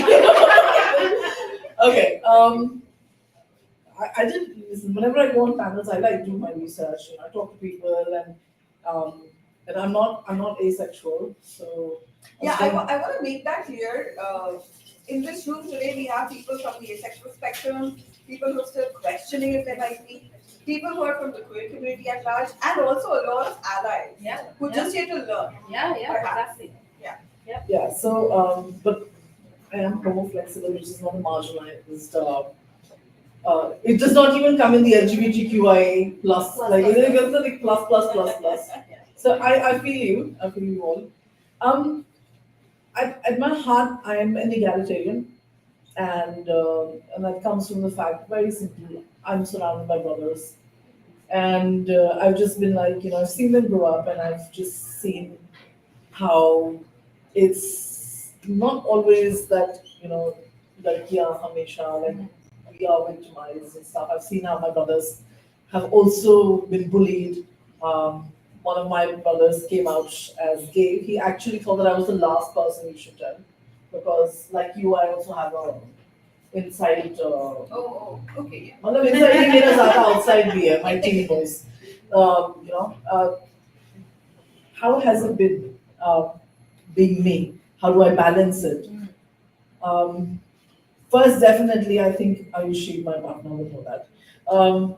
There are times when, so as the founder of Delhi Queer Spaces, or now as we grow a little bit queer spaces, there are a few norms that we need to keep in mind. While the idea of queer spaces or Delhi Queer Spaces is not outright political or religious, we say that, oh, we're just here for the parties. We'd like to create those safe events that you would come to, but it was never that, honestly. And I'd like to say that it's the first time I'm saying it outright. We write about it, but outright, it was never that. There are different forms of activism. And trust me, I have a point here. It'll come back to your question. There are different forms of activism, and sometimes it doesn't have to be that you have to be Rani of Jhansi. You are absolutely right. It's the masses that are more understanding. We have to educate the masses to know that this is, well, I hate saying this, but normal. It just is. It just is. So I believe that if we create the kind of space where half or you drink people, feel a little comfortable in your own skin and see that we're all the same. It doesn't matter if you come in the mainstream of even the queer spectrum, or you come in the plus, where I come in. And that also plays a part in the fact that I don't believe in the mainstream of even our community. I just believe in that everyone should have the space. Because when I see and this is a battle that I face, because I remember that there are events wherein वहाँ पे लिखा होता है LBT, हाँ, just saying, हाँ, LBT. अब नाम है लेस्बियन, नाम है बाइसेक्सुअल, नाम है ट्रांस, पर लोग बैटल मेरे साथ करते हैं कि पर होमोफ्लेक्सिबिलिटी तो बाइसेक्सुअलिटी के अंदर आता है. So it is an umbrella term. I get it. If you want to get into the technicals, of course I know all of this, but I can't relate to that. I'm sorry. I don't relate to it. I don't relate to the LGBTQIA. There are 106 plus genders. There are over 100 sexualities. I remember this battle within being a founder and being a leader and then being Gunur, you know. Hey, I can't resonate with these people. But at the same time, will it help the community in a whole? That battle happens more often than you think.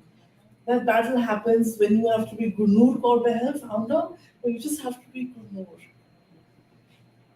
You know, and I don't know everything about everything. And so many a times it's like, okay, and then you go out there and then people mock you, like, what is this? Oh, by the way, you must have seen the Swati Sachdeva. Some of you, have anyone seen the Swati Sachdeva?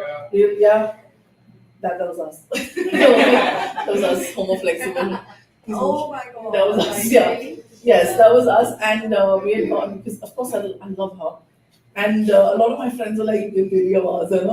I was like, हाँ. Thankfully, जब वो joke मारा गया ना, हाँ. So we were in an intimate space. जब वो joke मारा गया था ना, मैंने immediately आयुष को बोला, मैंने बोला, I don't think I felt that great about this. Okay. I was like, I don't think it's so cool for just anyone to just say something like this. I felt bad. Then I saw it, of course, getting more and more traction. And you know what I said to myself at that point, just as good noise, I said, you know what? At least now people know there's something known as homoflexible, man. Like, so it's like choosing your battle at that time. And should you have to? No, you shouldn't have to. You should just be allowed to be. So I feel like I face that more often than I would like to admit. And I think that also gives me the power to be like to include people without thinking where you're coming from. And I think the fact that I do events is just like a really comfortable space to be like, dude, just come and chill, man. Yeah, and I like to kind of push that forward because I think everything that you do is an extension of who you are. And I just want to be, and I just want everyone to just be with, don't, I'm not going to judge you. You don't judge me. Don't question me. I am questioning you. And I think everything, even my personal branding about being authentic, or whether it's the events that I do, or the kind of things that I let my team do, or something, you just do what you have to do. Like, I mean, just let me know what's happening.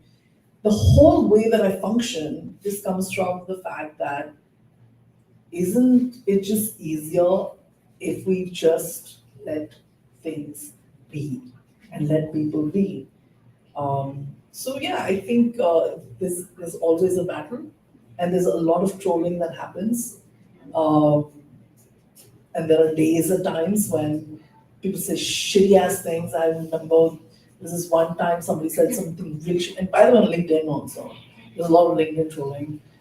Really? Yes, and a lot of trolling also happens from within the community, which is really sad. Yeah. So that happens, and I have actually sat down for 3 days straight. I remember one time, 3 days straight, could not speak, not open my mouth. So shit happens, but me being an introverted person, I had one choice at that point. Either I could just shut up, or I could just Show up. Show up. Yeah. And man, that was showing up was not me. But I had to become that person. Yeah.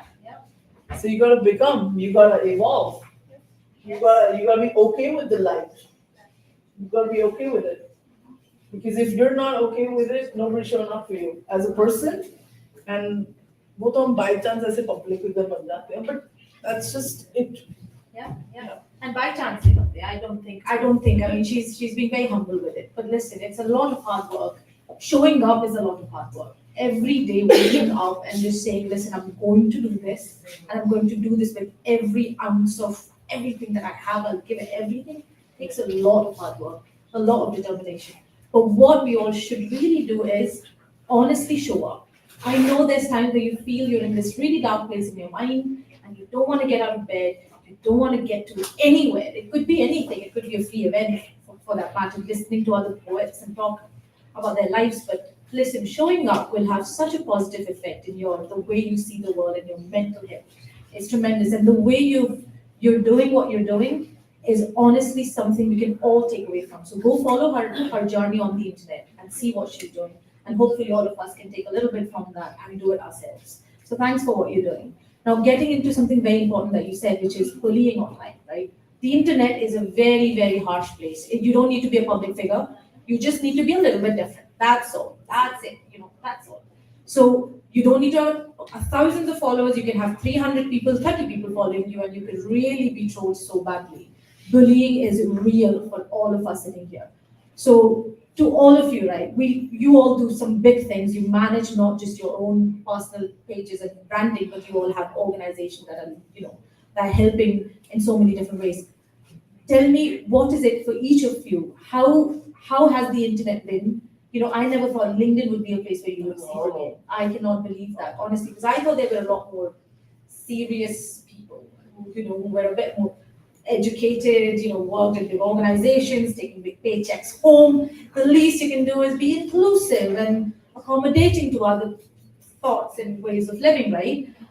So tell me a little bit more about how does that work, and how have you guys have you done anything to kind of fight back? Should we fight back? What do you all do to kind of maneuver that? So just a question, did we open the discussion for Yes. the audiences related? Yes, right after this, yeah. I think I'm the least qualified on this panel to take that question because I am aggressive about my AOS status, but in a very clever way. I am a very sensitive and soft person. I don't forget things easily. Being neurodivergent, I think you know. Yeah. We have the shittiest memory for everyday things. But God, you will not forget 16 years ago, उसने मेरे को जब बोला था उसके दांत के बीच में पालक का पत्ता फंसा हुआ है.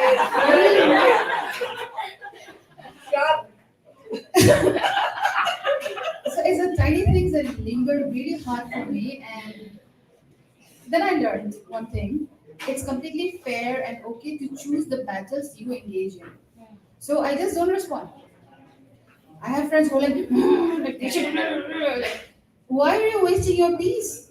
So there was one time, I think it was the maximum traction I got was when I spoke against, I just left a comment about, there was a content, there was this thing posted where a shelter was proposed for the rainbow kids who have been thrown out and who are homeless, and it was proposed to be built in my home state in Mizoram, and I was like, okay, at least something.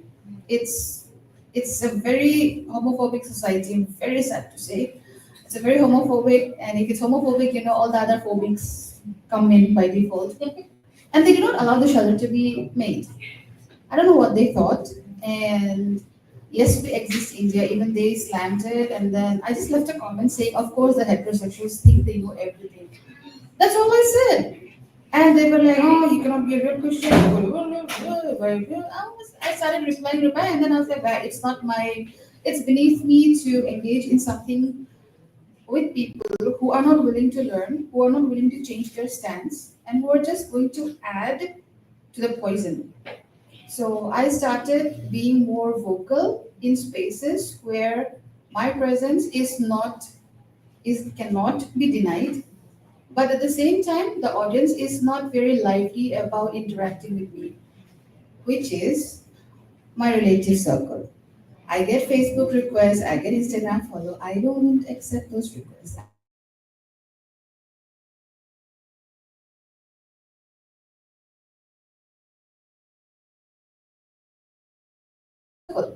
And it's as simple as that. And but when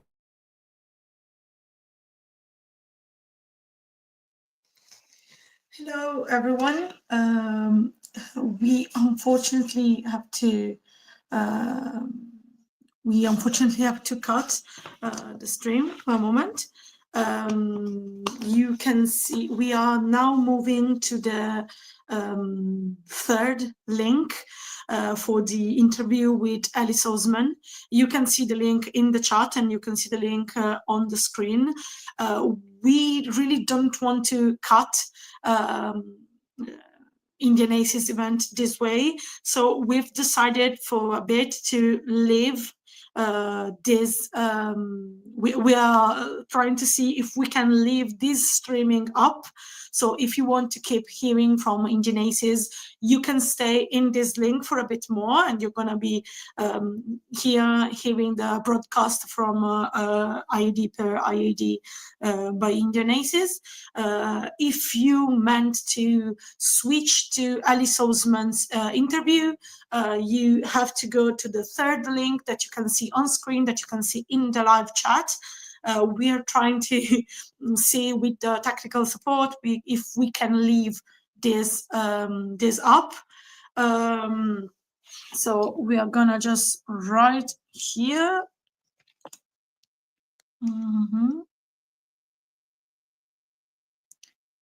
So yeah, Alice.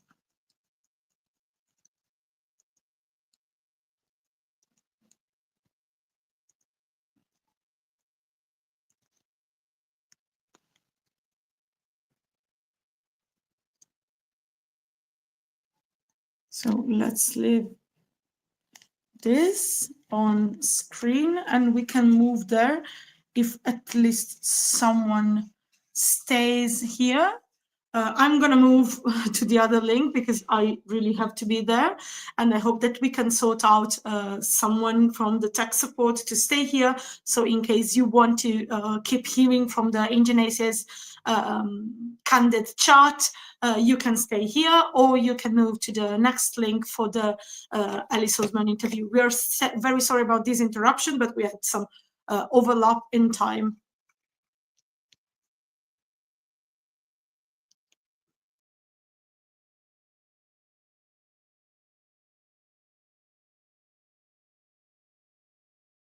Indian ACES.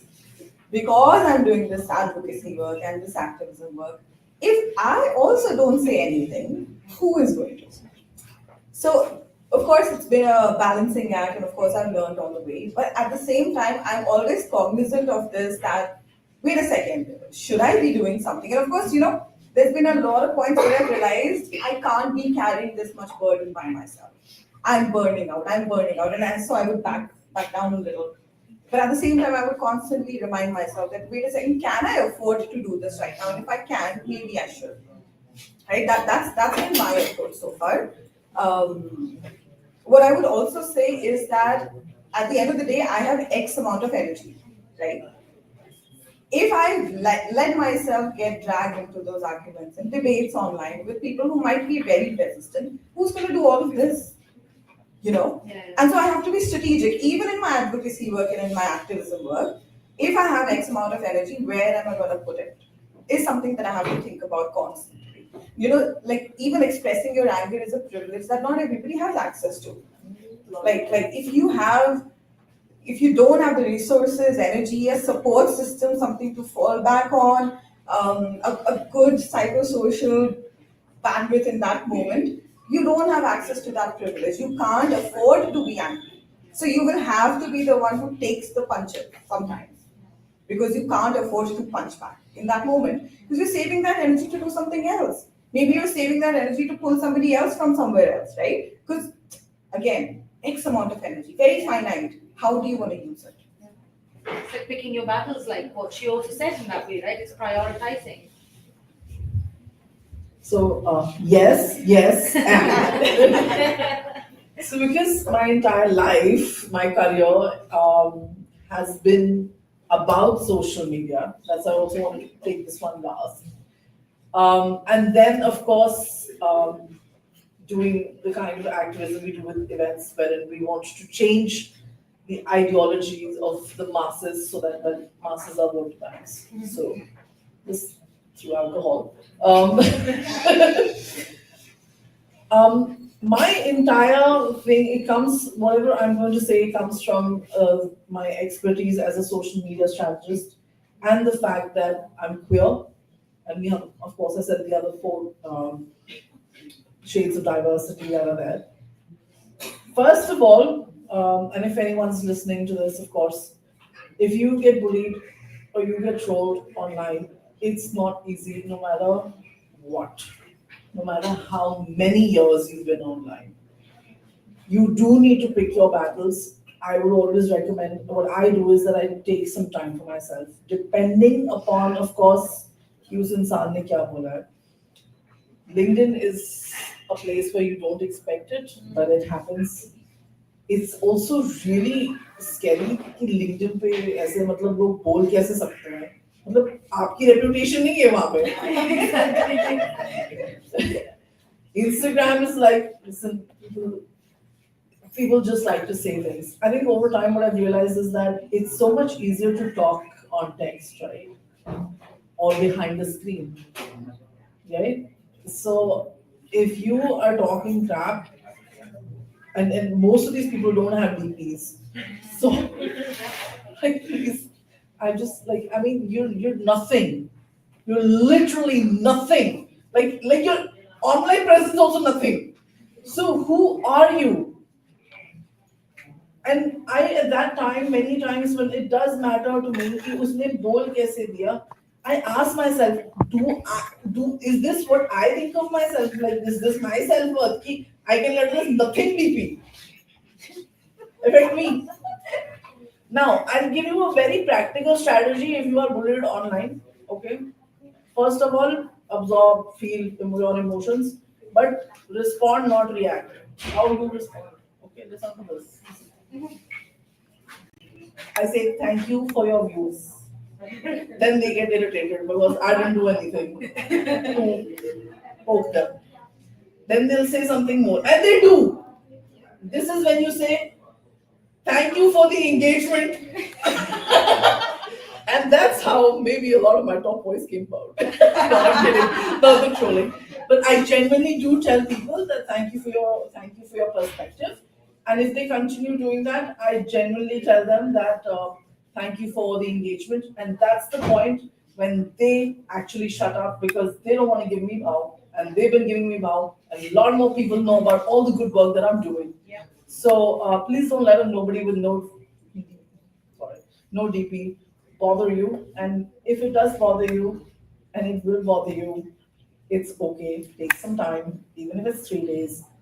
But let that not define what's going to happen for you. It doesn't define you at all. You have a choice at that point to either just be and be sad, but is that worth it? Or everybody has a voice. I think you can use that opportunity to kind of,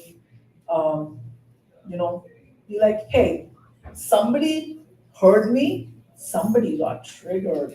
I must be doing something right. Okay? So, yeah. Now let's open questions to the audience. Thank you. This has been a beautiful conversation and I love how everything unfolded. One very important question I have to all of you is that from the conversations that we've heard, I've realized that everybody is probably older than I am, I'm 27. And even when I was coming out, I thought that this lesbianism and everything was a Western concept. And it's when people younger to me came out to me that I अच्छा India में भी होता है. So, So since I did come from a day and age where I did have access to that technology, I did have access to that information very easily, but I still had that preconceived notion, oh, this is a Western concept. However, I think that might not have been the case for any of you, and you all must have had to go completely out of your way to get those resources. In fact, build those resources for yourself. And when I was coming out, there was still more acceptance. When you guys were coming out, it was as Eddie had also mentioned, people didn't even know what the term was. So yeah, I would love to hear about what it was for you to grow up in that day and age and come into terms within yourself with your identities.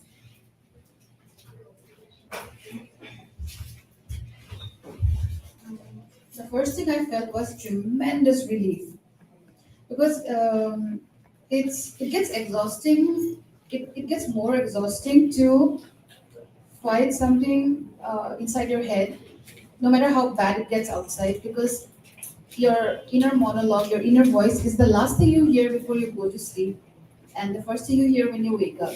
So if that space is not okay, is not forgiving, is not considerate, is not accepting, you're in the worst place possible ever, regardless of how your life is happening outside. So my first reaction was tremendous relief, and seeing that the four colors, purple, black, gray, white, and purple, I was like, okay, someone has started something. And also, I had a feeling of slight pride because I never came first in anything. And because I could not find any Indian asexuals back then, I was like, maybe I'm finally first in something. So that was my first reaction. And then it slowly it slowly snowballed from there. And then I realized that I have been, to quote a famous fictional character, burdened with a glorious purpose, because I saw how marginalized, how bullied, and how much tortured are our lesbian and gay uh, community members. And forget trans, forget anything else. Anyone you're the girl of gay, and then you are immediately fresh meat, available for anyone to slaughter and chop and poke and prick and whatever. And I thought, let me wait and observe for a few days. And then the reaction was the same everywhere, no visibility, no one cares. Then I saw this wonderful Tumblr meme that I don't understand the hate with asexuals. Yeah, they have the best material. And it was like, they have a problem with men having sex with men, okay. But now they have a problem with someone who doesn't want to have sex at all. Like, make up your mind. And I was like, I can definitely work with that. And then I have had arguments with priests, I have had arguments with family members, and I'm proud to say I usually have the last word. Because uh, their laziness to do research puts them at a great disadvantage. And so usually it's like, I had a straight up argument with a very nice priest, unfortunately, very kind, very sweet, not a bad person, definitely not homophobic, but very misinformed.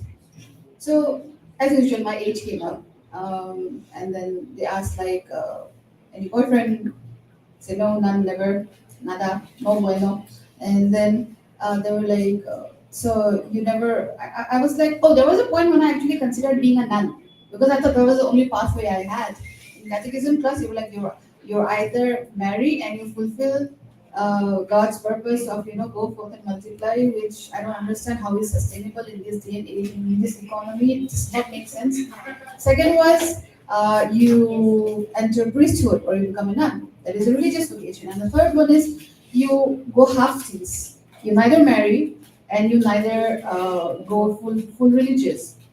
But the interesting thing was, not every religious person that I came across knew of the third option. And this priest was telling me, if you're not interested to be a nun, you have to marry. I was like, "Sorry."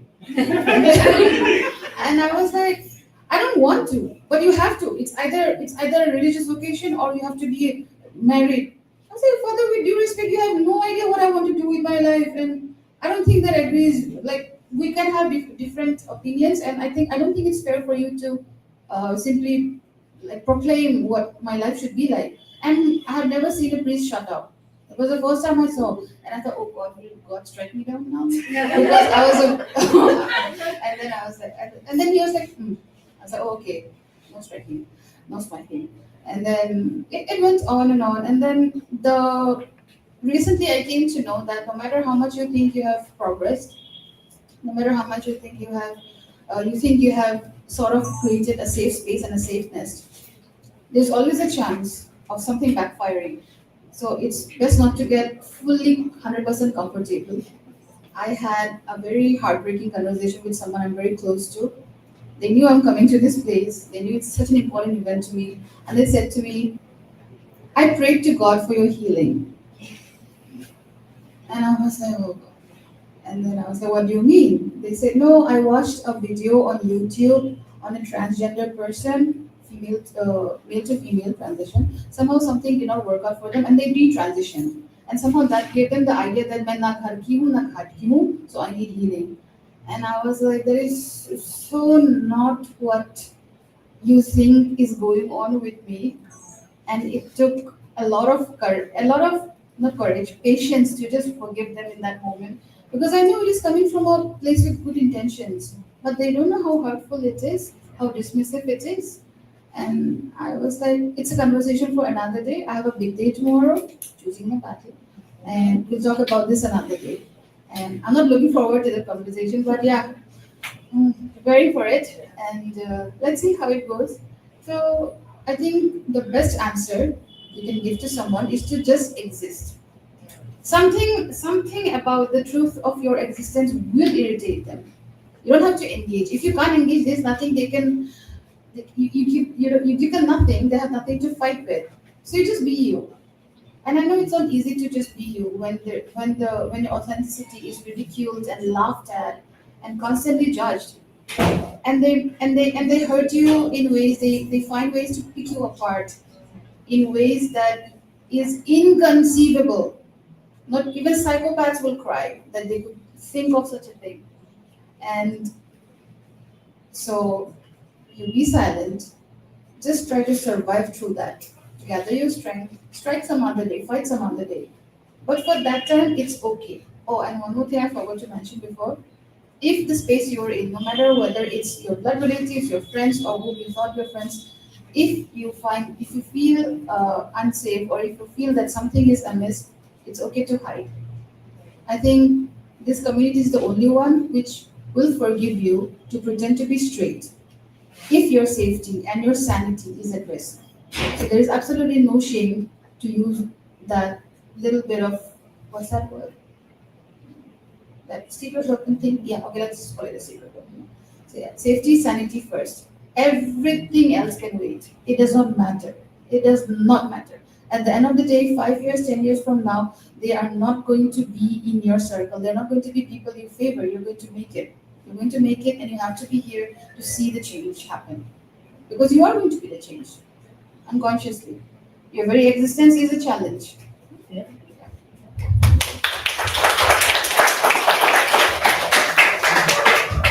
I'll just quickly share. I kissed a girl when I was 12. The question is how did I get to know about the entire journey without any resources? Though you personally don't know, but of course for everyone. I kissed a girl when I was 12. Actually, I don't know who kissed who. The next day I kissed my boyfriend. Now I still don't know. I'm homoflexible, which means that I like mostly women, same gender, and also the other genders a little bit. Okay.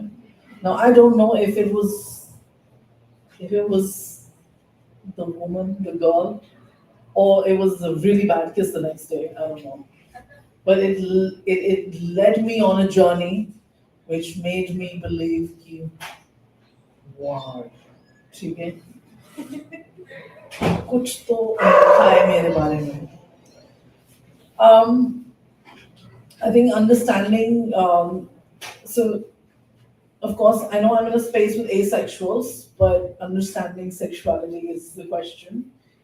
There were no resources, and it was just my best friend and I who knew of these things. And I'm an army kid, so my father, he got posted out, and I was staying in Chandigarh where this is seventh grade.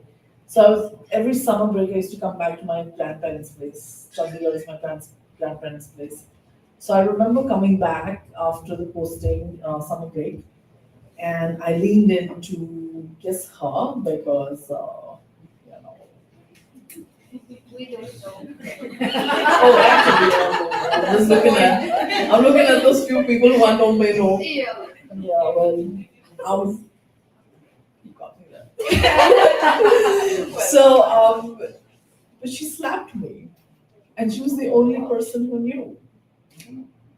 She slapped me, and so I just didn't talk about it for like 6, 7 years, man. It just didn't exist. Part of it just didn't exist. It was like, those really traumatic memories and stuff that they just go away.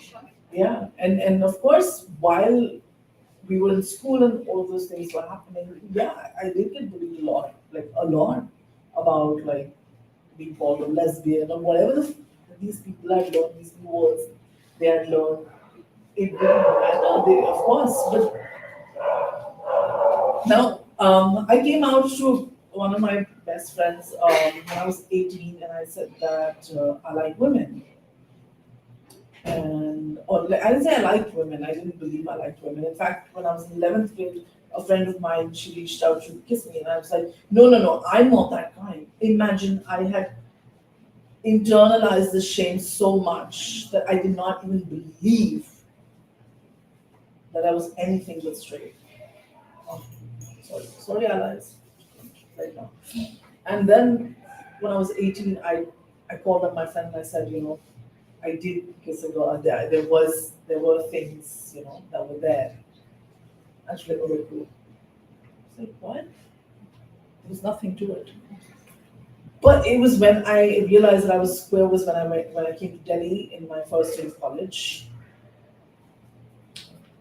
And then I kissed a girl and I really liked it. And I was like, this is a recurring factor here.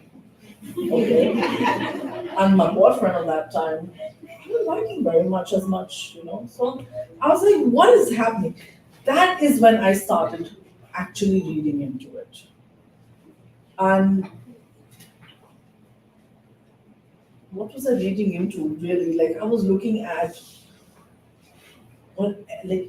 yes, we Google, but there's not much to Google at that time.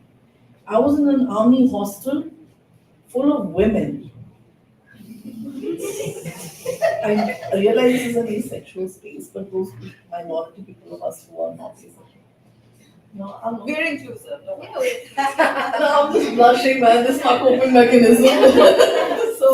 so I think the one way that I kind of learned about myself is, of course, through experiences.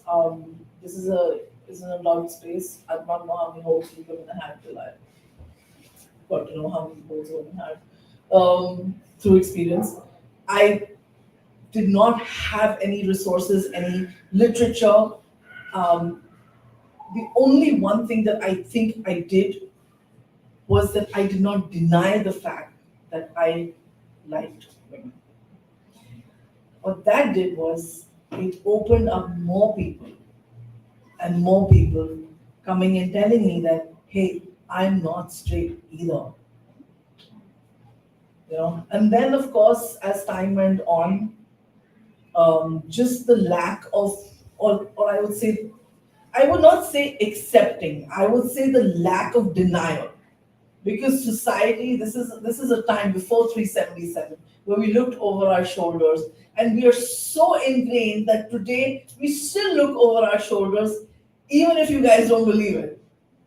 We still look over our shoulders. We're still more scared somewhere, even though we're salty, but we're more salty because of all of that.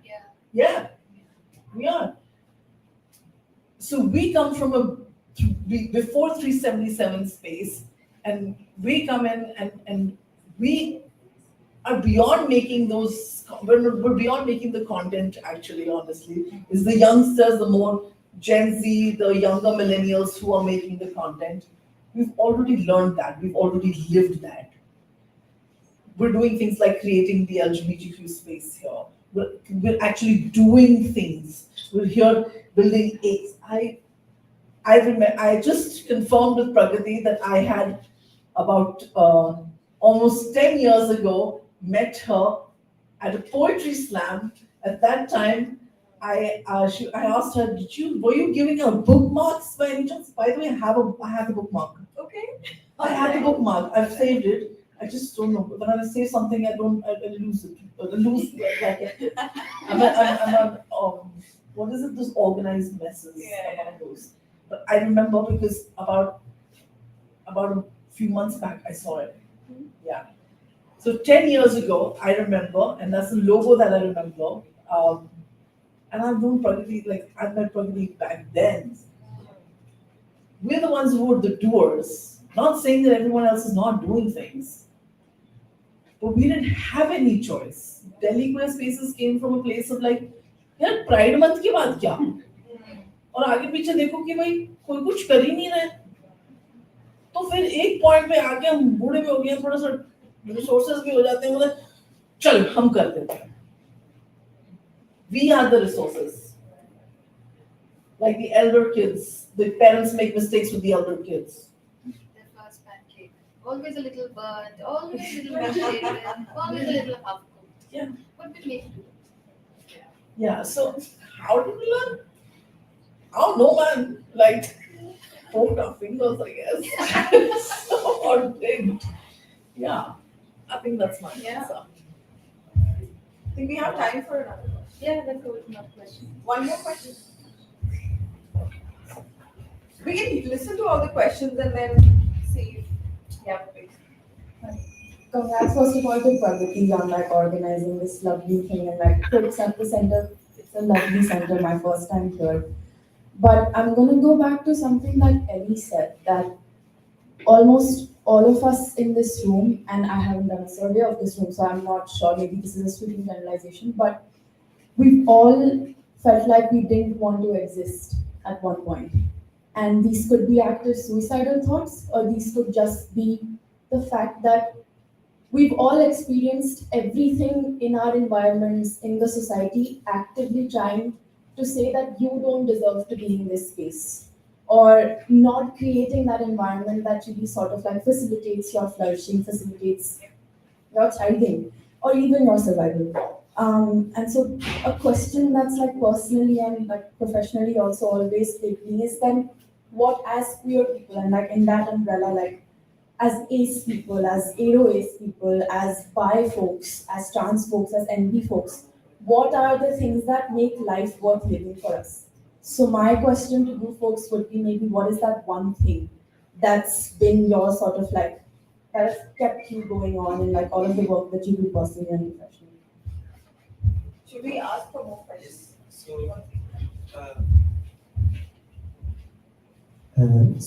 My question is to you. So you are doing research about Indian asexual lives, and you also talked about how through language, through examples, you can make this knowledge more accessible to people who are not aware about a lot of things that go into the understanding of sexuality.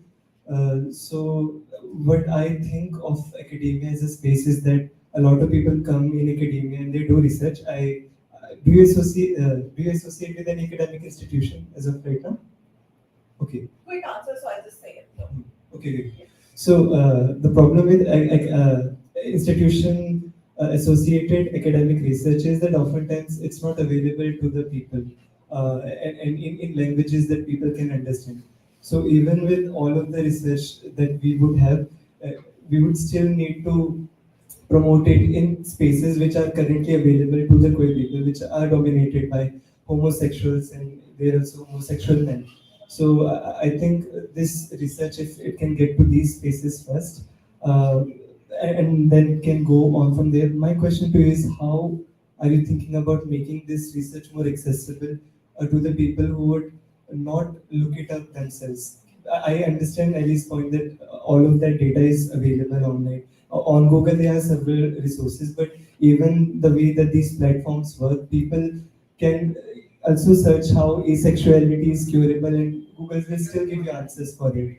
And the way the algorithms is working on media platforms, it only gives you, feeds into your prejudice. So even with people who have access to the internet, it's very difficult for them to have that willingness to empathize with people who are different than them, because that is something that the education system has taught, has failed to teach to us. So that's my question. Any other questions? Any other questions? What? We would insist that you use the mic. Hello everyone, my question is from Pragati. I would like to know about what will be the challenges for you to deal with asexuality beyond this rainbow spectrum. How do you approach it? I would want to know more. Can you explain your question a little more? Like asexual, not only asexual communities beyond this queer people also. I would want to know more about your approach to this challenge or whatever you consider. Thank you. Also, just one more question. If you people can talk about your journey as to how did you discover you were neurodivergent, because that is something that is also not talked about enough. So we'll do the neurodivergent question later, right? During the cake cutting and everything, the samosa stuff. But I'll quickly answer before I pass the mic to you, Ellie. Question was about how to make research more accessible, right? In terms of especially languages to the masses. And the other was how do you do advocacy for asexuality beyond the queer circles? Right. So interestingly, I'll come to that first. Interestingly, and this is just my experience, right? I'm not saying this is universally applicable. In my experience, a lot of the times, quote unquote straight people or quote unquote non-queer people are more accepting of the idea of asexuality, right? And this does not make sense. It sounds counterintuitive, but it makes more sense because they still come from an Indian culture and context where sex is still a bad thing. So if you're saying you're asexual, maybe you're a good person. Maybe you're just holding on to your cultural values really well, right? That's how a lot of people will perceive it. Whereas, and this again, I'm saying from my perspective, a lot of the queer spaces are very hypersexualized, right? A lot of the parties are about finding a quick hookup, a lot of it, right? And so in those spaces to say asexuality exists or asexuality is a part of this spectrum or this community comes with more resistance. Again, this is just my experience. So in my experience, beyond the queer community has been easier. Within the queer community has been quite hard. It's been also the kind of space where ace people want to belong more than outside and cannot belong for the same reason, unfortunately. But your question, so we've tried doing a lot of work when it comes to languages and finding simply a word for asexuality in different languages, and we always seem to fail because all of our language is sex is equal to sexuality is equal to gender in other languages, in Indian local languages. And so we struggle, of course, like an easy translation for asexuality in Hindi would be alaingikta.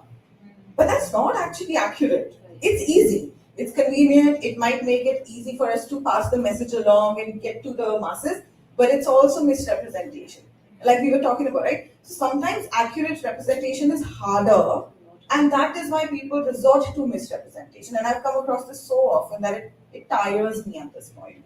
About research being more accessible, that's a more systemic kind of a question. I, as an individual, do what I can. But systemically, how to make research more accessible might be a larger question than what I can answer right now. Yeah, thank you.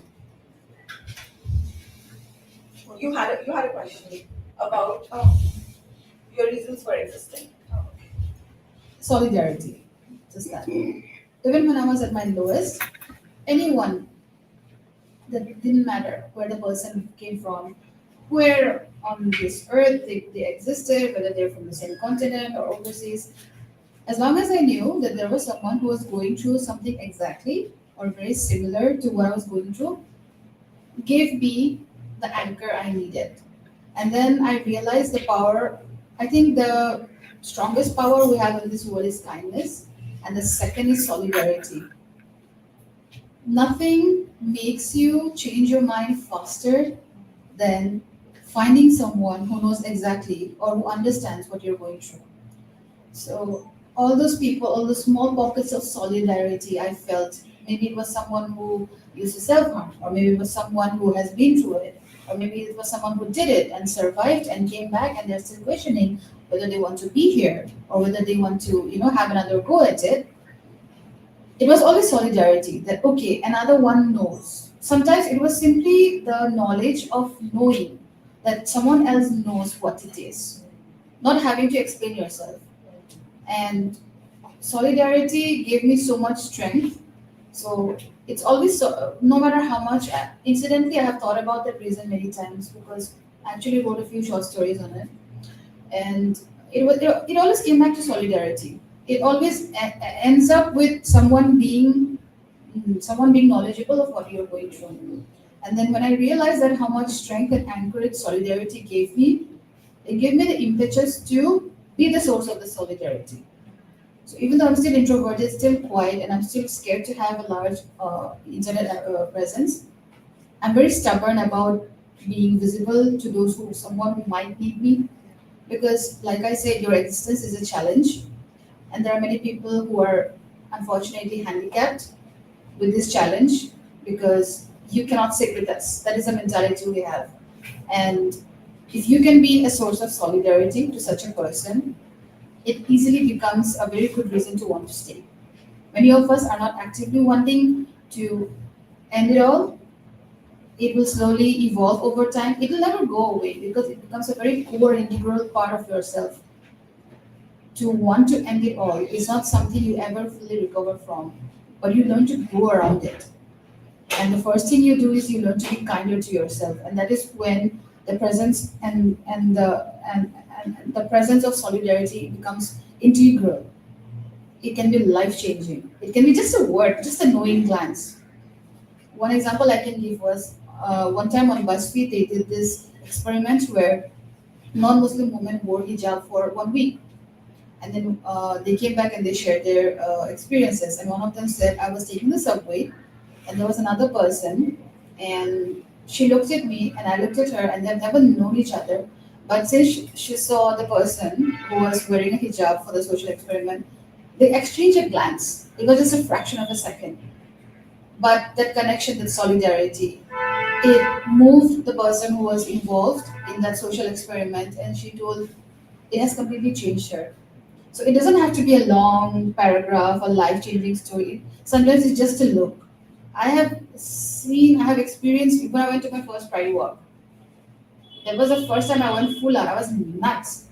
And my friends were scared of me because I have never been that loud. I was actually pulled from in front of a bus because I was not even seeing where the bus was. Everything. And a band of men with glitter and jewelry, they pulled me back, and then they were all looking at me scornfully, like, "Are you trying to die on your first Pride walk?" And I was just like, "Thank you," and I just went bouncing back. And then I was like, "Man, so this is what actual 100% safety feels like." And to experience that in person, to experience that on text, on some screen, on the internet, it just solidified the importance of solidarity to me. So now I'm I'm still not much of a I don't have much of a presence. I can very easily be a nobody if needed. But yeah, I try to be that figure of solidarity. And like I said, I think all of us are burdened individually with the burden of glorious purpose. Your existence is a challenge. Make it worth it. So yeah, I try to be a source of solidarity now. Solidarity is what kept me here from ending it all. And I want to be that source of solidarity for someone who might be thinking actively to end it all because everything is just too much right now. So my answer is solidarity, nothing else.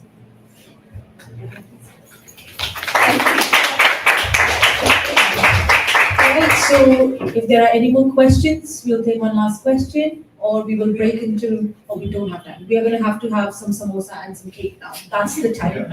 So we'll get into that and hope to chat with all of you as we're having some samosas. Yeah. Yeah. Would you like to say? Maybe we can just take it to. Yeah? Thank you so much, everyone, especially Shubham and moderator, for taking this discussion. I think by the end of it, I lost track of time. The discussion was so engaging. Thank you so much for all the panelists. Everyone, I think my imaginary version really enjoyed it as well. Okay, with that, we have a small activity before we break out for samosa. Is that okay, or everyone is really hungry? No, no, let's do the activity. Yes. Okay, and I'm on the samosas too. okay, let's do the activity quick. Okay, amazing. And for cherry on top, the activity will be done by Gunur, the legend herself. So, Yes. All right. Gunur, you must have heard that Gunur founded Delhi Queer Spaces. It's a space. It's a safe space where Delhi Queer Spaces organize curated events for queer individuals. So, with that, I let Gunur take it. Yes, thank you so much. हाँ मैं सोचा है मैं ही कर लेती हूँ थोड़ी इधर भी पार्टी कर लेते हैं इसके लिए ना look I can totally understand samosas are way more interesting cake is way more interesting because I also want it okay so but I also understand that while we were also very interesting थोड़ी सी नींद आ सकती है ठीक है so I'm gonna ask you all to please get up okay please get up we're gonna get some energy. Can I please have my tape?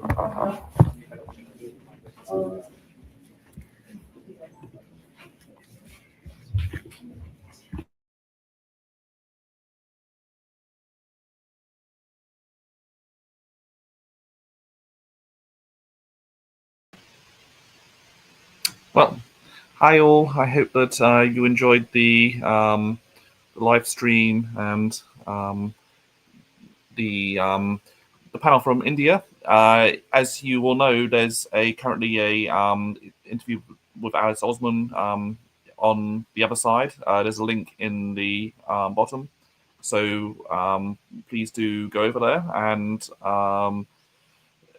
we will shut off this live stream shortly. Bye for now.